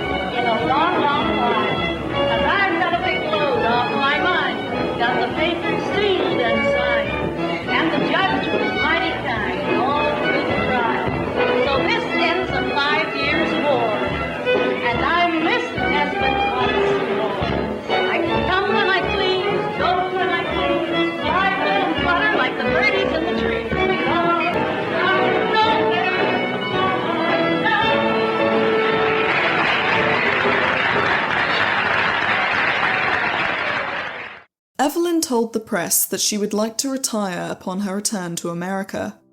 Meanwhile, Harry Thaw was living a life of luxury in Europe, spending lavishly on parties and his own comfort, all the while claiming the Wall Street crash had left him unable to send any money for Evelyn or Russell. Evelyn ended 1930 by returning to Club Alabama. In early 1931, she once again filed for divorce from Jack Clifford. The following year, Evelyn was struck down with pneumonia and kidney problems. She was emaciated when she had to be hospitalised in late 1932, and said she was done with nightclubs and would retire to write her memoirs. She was still ill when she returned to Atlantic City in 1933, although there was speculation Evelyn was faking poor health to avoid giving evidence in the ongoing investigation of a Pittsburgh narcotics ring. In March of 1933, what appears to be an early draft of Evelyn's 1934 memoirs was serialised in the papers, with slightly different details than the finished book. This coincided with Evelyn petitioning the courts to review her divorce from Harry Thaw and Russell's paternity, although this too led nowhere. Around this time, Harry Thaw's lawyers had written to Evelyn, threatening to stop sending even the sporadic gifts and money she received if she wrote unfavourably about Harry and his family in her memoirs. In June of 1933, she returned to Club Alabama and remained there until October. In July of 1933, Evelyn was finally granted a divorce from Jack Clifford on the grounds of desertion after 17 years of marriage. They only appeared to have lived together for 2 of those years. In December of 1933, Evelyn's possessions were auctioned after she failed to pay the bill on her Atlantic City storage unit. Evelyn stayed in the press from the second half of 1934 into early 1935, with the serialisation of her finished memoirs, titled Prodigal Days. Reviews were mixed, with some critics praising Evelyn's talented writing, while others saw no point in dragging up the past. In late 1934, a narcotics gang in Philadelphia had been busted, and Evelyn Nesbit at Club Alabama was found in one of their address books. Evelyn had performed there regularly since 1929, so the connection may not have been recent. Evelyn spent the summer of 1935 in a Long Island hospital with an undisclosed illness and was discharged after about a 3-month stay. In early 1936, she fell ill once again with pneumonia.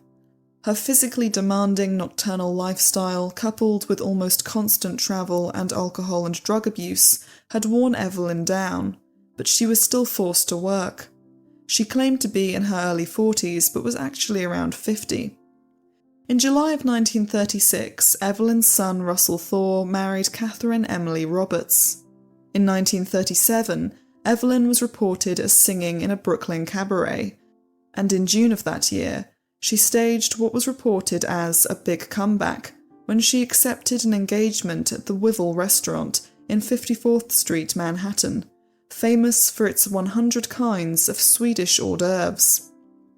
Evelyn gave numerous interviews accompanied by glamorous photos of her either in her dressing room or performing.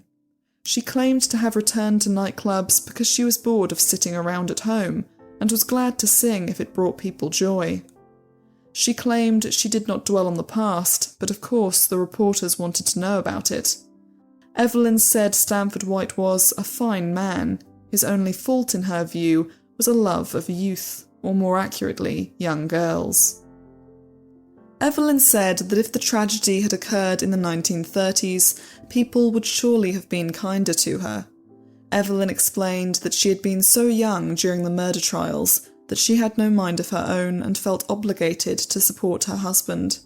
She claimed the only phobia she had ever suffered from was a phobia of people, and especially women, that she had developed after the trials. People would harass her every time she went out in public for years after the trials, and women were always trying to tear or cut pieces of her hair and clothing off as souvenirs. Her negative experiences with female journalists led her to prefer being interviewed by men, who usually wrote about her with more compassion. Evelyn said she had made peace with the past, and through the study of art, philosophy, and the teachings of theosophy, she had found happiness. She believed each person lived many lives upon the earth, each one for the purpose of growth. She also partly subscribed to her own mother's philosophy, which she outlined as follows: if all the troubles in the world were lined up in a row, we would rush to grab our own for fear of getting something worse. A year later, she echoed similar sentiments in another interview. When asked what she would do if she could live her life over again, Evelyn said she would devote herself to a career as a sculptor and never go on the stage. She would not want to marry Harry Thaw, although she admitted she felt inextricably tied to him by fate and believed that whatever life she had lived, he would have found her somehow. Surprisingly, Evelyn said she would still choose friendship with Stanford White, despite all the tragedy it had brought her. But she absolutely would not testify in the murder trials, given all she had experienced because of it. In mid-1938, Harry Thaw found himself in court again for an unpaid bill of $10,000, which he had never paid to one of his lawyers from the 1908 murder trial. In early 1939, Evelyn generated some excitement in the press when she performed alongside a burlesque act, although all she did was sing. She was quoted as saying, "I wish to God I were a stripteaser, then I wouldn't have to bother with so many clothes." Evelyn said she needed the money to support her mother and would work in a sheep pen in Central Park if she had to. In March of 1939, she was engaged for the final time at Club Alabama. It was during this engagement that Evelyn reunited with John Barrymore for the first time in over 30 years. John, who is Drew Barrymore's grandfather, had been Evelyn's first proper boyfriend in 1902. Stanford White and Evelyn's mother had forced them to break up, after which Evelyn was packed off to boarding school in New Jersey. John had wanted Evelyn to marry him and had always maintained she was his first love. He revealed in one of the last interviews he gave before his death that he had thought about Evelyn regularly for over 30 years. He said she was the most maddening woman he had ever known, and despite his decades in Hollywood, he had never met a woman who could hold a candle to Evelyn's beauty in her youth. John was in Chicago with a play when he walked into Club Alabama. His reunion with Evelyn was a tearful one, and he declared to the club she had been his first love. He died only 3 years later at the age of 60. During this period, Evelyn seemed to take any work that was offered to her, and later that year she collaborated with a clinic called Face Youth, which promised to rejuvenate aging faces with a non-surgical facelift. Evelyn credited the clinic with her own youthful appearance. Reporters often commented that she looked 10 years younger than her actual age. This was quite the compliment, considering Evelyn claimed to be at least 5 years younger than she actually was. Advertisements promised that clients could chat with Evelyn herself while receiving treatments at Face Youth. Evelyn spent the summer with her mother, renting a New Jersey farm where her nearest neighbour was actress Sylvia Sidney.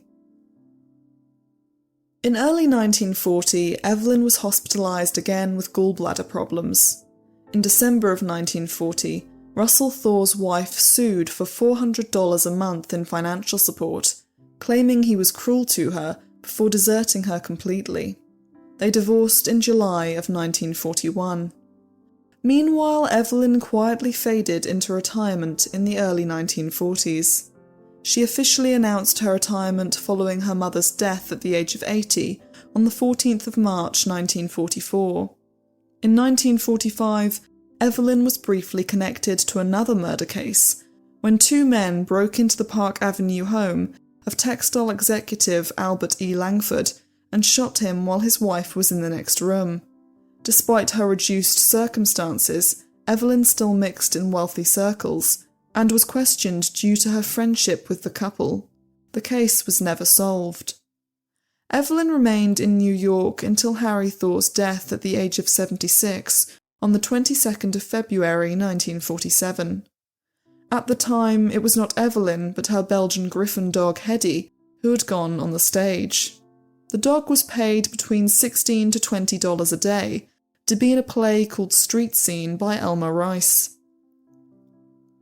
Harry Thaw's estate was estimated at over $1 million, and yet he left Evelyn only $10,000. Ethel May Moody, Miss Philadelphia 1929, who Thaw had briefly met only once, received $40,000. Ethel was perplexed as to why she had been left anything at all, and said she planned to use the money to finance the best education for her children. For the woman who had sacrificed everything to save Harry's life, the $10,000 allowed Evelyn to move to California to be near her son and help raise her grandchildren. Russell and his family lived in West LA, while Evelyn took up residence in a bohemian neighborhood just north of Bunker Hill, Los Angeles. She was finally able to resume her old passion for sculpture, living and studying at the Grant Beach School for Arts and Crafts. Upon graduating in 1952, she gave a brief interview where she stated she had never been truly bothered by anything in her whole life. She finished the interview by taking a drag of her cigarette and saying with her usual sarcastic wit, "Strife is bad for the digestion." Evelyn remained at the school as a teacher and chose only the most promising students for her class. She lived in a small apartment with her 3 cats, Weirdy, Stumpy and Ali Khan, whose name was a pun based on socialite and playboy Prince Ali Khan. In 1954, Evelyn achieved her dream of so many decades ago when her sculptures were exhibited at the Long Beach Municipal Auditorium. The path Evelyn's life took in the 50s proved that she really had figured out what she wanted to do in the early 1910s. At the time, she had also lived in a small apartment, devoting her days to sculpture, and had been looking into Catholicism. At some point during the 1950s, Evelyn converted to Catholicism and regularly attended Mass. She told anyone who asked that at last she was truly peaceful and happy. In late 1954, she told a reporter, "I will be 70 years old next Christmas, and it has taken me all these years to find myself." The past would follow Evelyn one last time when a movie adaptation of the so-called Nesbit-White-Thaw love triangle was proposed in 1953. Fittingly, 20th Century Fox, the studio which Evelyn had made the majority of her films with in the 1910s, bought the rights to her life story for a rumoured $50,000. Evelyn's reaction to the film was, "Someone was bound to make it, so why should I quibble?" Of the $50,000, she said, "If you think I'm going to invest that money, you're crazy. I never invest in anything except a good meal." The Girl in the Red Velvet Swing would actually be based on a novelisation of Evelyn's life, which shared the same title. Published in 1953, the book was essentially pulp fiction, written by journalist Charles Samuels, and when asked if she had read it, Evelyn replied, "No, I don't like that sort of trashy reading." Marilyn Monroe was rumoured to be playing Evelyn, a casting choice Evelyn herself approved of, but Marilyn ultimately left the project after disagreements with the studio. She was replaced by Joan Collins. Robert Wagner did multiple tests for the part of Harry Thaw, but in the end the role went to Farley Granger, and Stanford White was played by Ray Milland. Filming began in June of 1955, and most of the press focused on Evelyn herself. She was interviewed by famous gossip columnist Hedda Hopper, and another famous Hollywood journalist, Adela Rogers St. John's, did a 6-part article series on her life. At the start of filming, a luncheon was held in Evelyn's honour where the cast arrived in their costumes. When she saw Joan Collins, Evelyn exclaimed, "Oh, but I was not that pretty," to which Joan replied, "Oh, but you were, we have pictures to prove it." Evelyn gasped when she saw Farley Granger and told him, "If Harry Thaw had been half as handsome as you, that tragedy never would have happened." Evelyn often visited the set to act as technical advisor, although she had no control over the storyline. The director had interviewed her a few times in the early stages of production, but Evelyn found herself unable to finish reading the script. She said, "I started it, but I couldn't finish it at all. It brought back unpleasant memories. What I didn't like, and isn't true, is they make me running after Stanford White, when really it was him doing all the chasing." She elaborated in another interview, "I read the script as far as the place where I had the big scene with Stanford White. It looked as if I was seducing him instead of the other way round, so I just skipped the rest of it." When Joan Collins told Evelyn about her many costume changes in the film, Evelyn replied that she had long since tired of luxury and preferred a simple tunic and sandals now. She refused to wear fur coats anymore, lamenting that so many animals were killed simply for adornment. "I've ignored things for years," Evelyn said.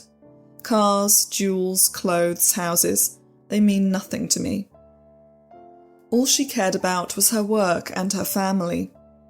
Evelyn admitted she could not bring herself to attend the filming of the murder scene, as it was still too painful for her to remember. "I felt I couldn't take it," she explained. Evelyn was noted as giving direction to minor members of the cast and advising the director on details such as what food should be served at Stanford White's parties. It seems the director was happy to give Evelyn control over any small details she wanted, as long as she complied with the romanticization of her trauma. "I noticed that Joan Collins wears a heart-shaped pendant just like the one the real Evelyn wore in many of her most famous photos, and I couldn't help but wonder if the real Evelyn suggested this detail." Evelyn's little flat in the movie is adorned by Gibson's drawings, and her mother sews her clothes. Unlike the real Mrs. Nesbit, Evelyn's mother is a voice of reason in The Girl in the Red Velvet Swing, and echoed the real, older Evelyn's sentiments on beauty. "Don't you think I look prettier? Really pretty?" Pretty, pretty, pretty. That's all you ever think about. It's all the fellas ever talk to you about, isn't it? How pretty you are. Well, there's nothing wrong with being pretty. It's a gift, all right. Let me tell you something. I've seen more tears run down the pretty faces than down the plain ones. In an interview, Evelyn said, "A really beautiful woman suffers many more handicaps than a plain woman. Beauty can bring to her, as it did to me, great confusion and sorrow. You must be wiser than most women and wealthier than most women if you are beautiful, for there is no way to avoid danger if you are beautiful, so you must have the wherewithal to fight it." In her memoirs, Joan Collins remembered Evelyn bringing photos from her youth to the set to show the young actress.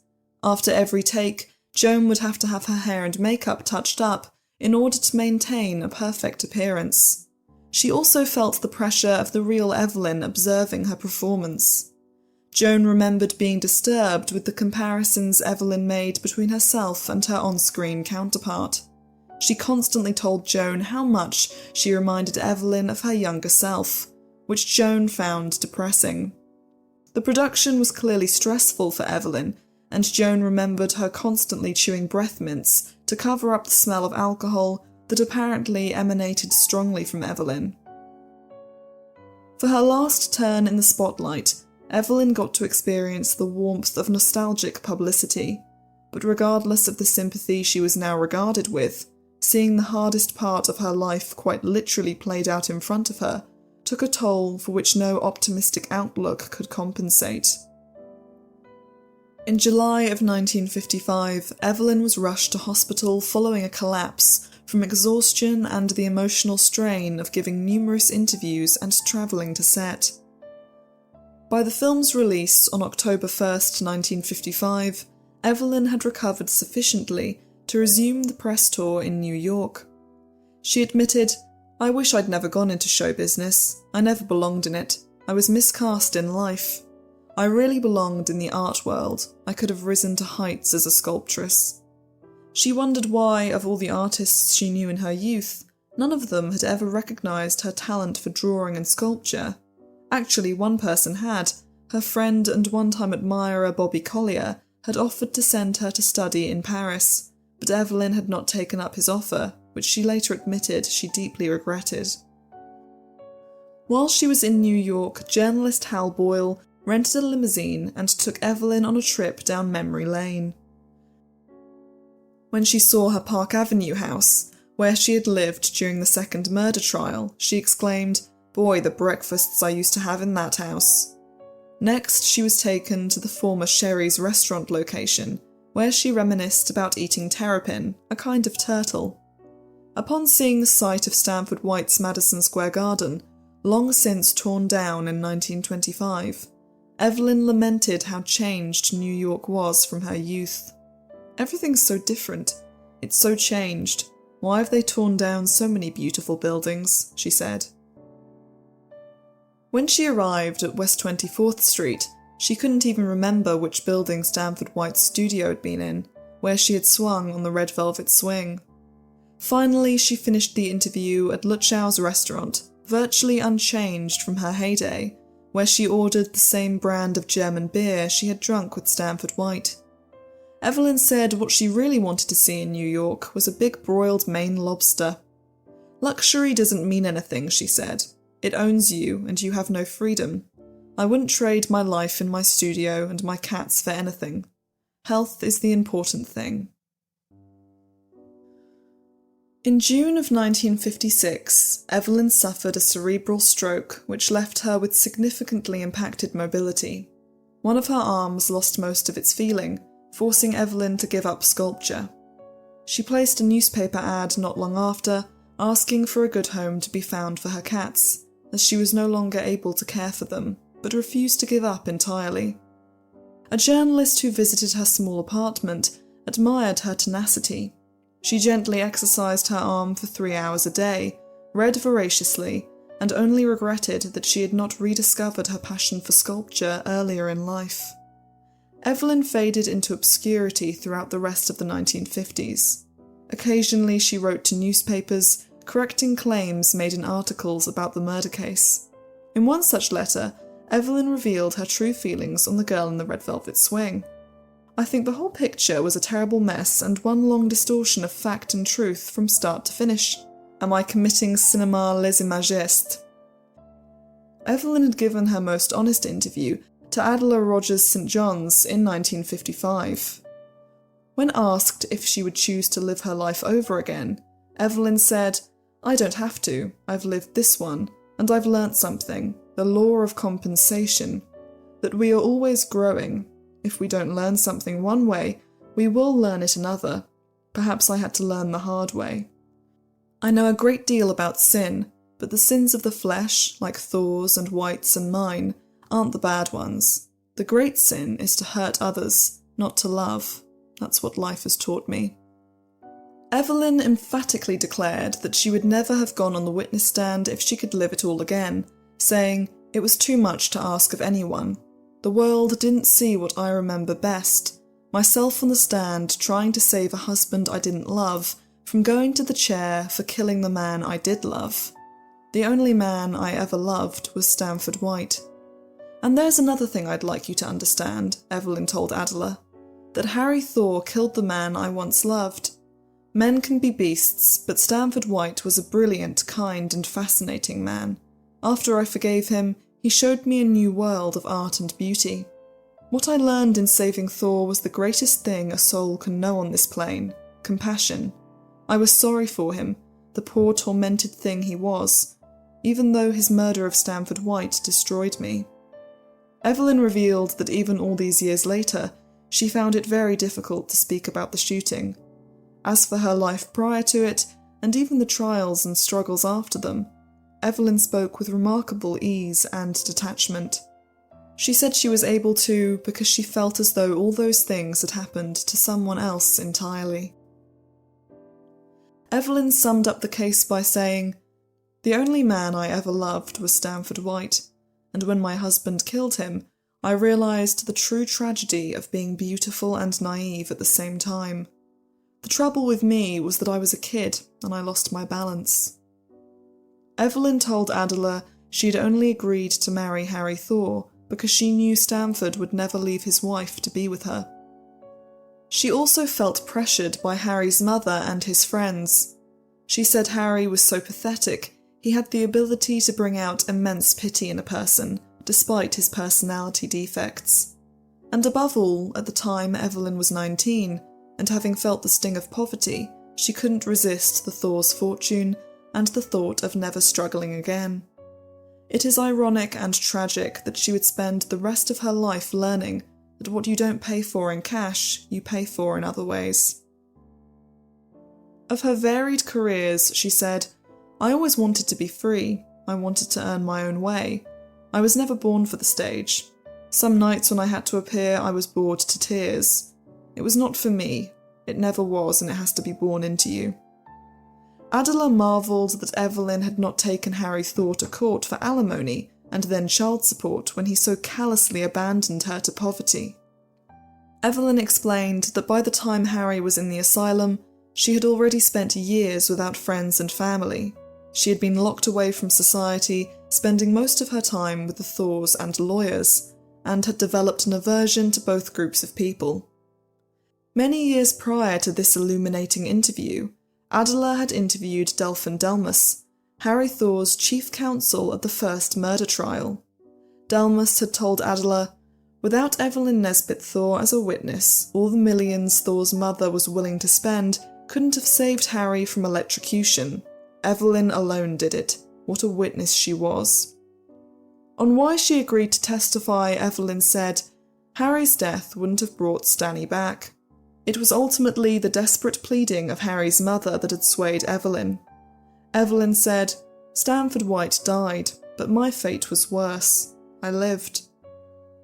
Evelyn described her mother as a saint, while Adela viewed Mrs. Nesbit more like a stereotypical book villain.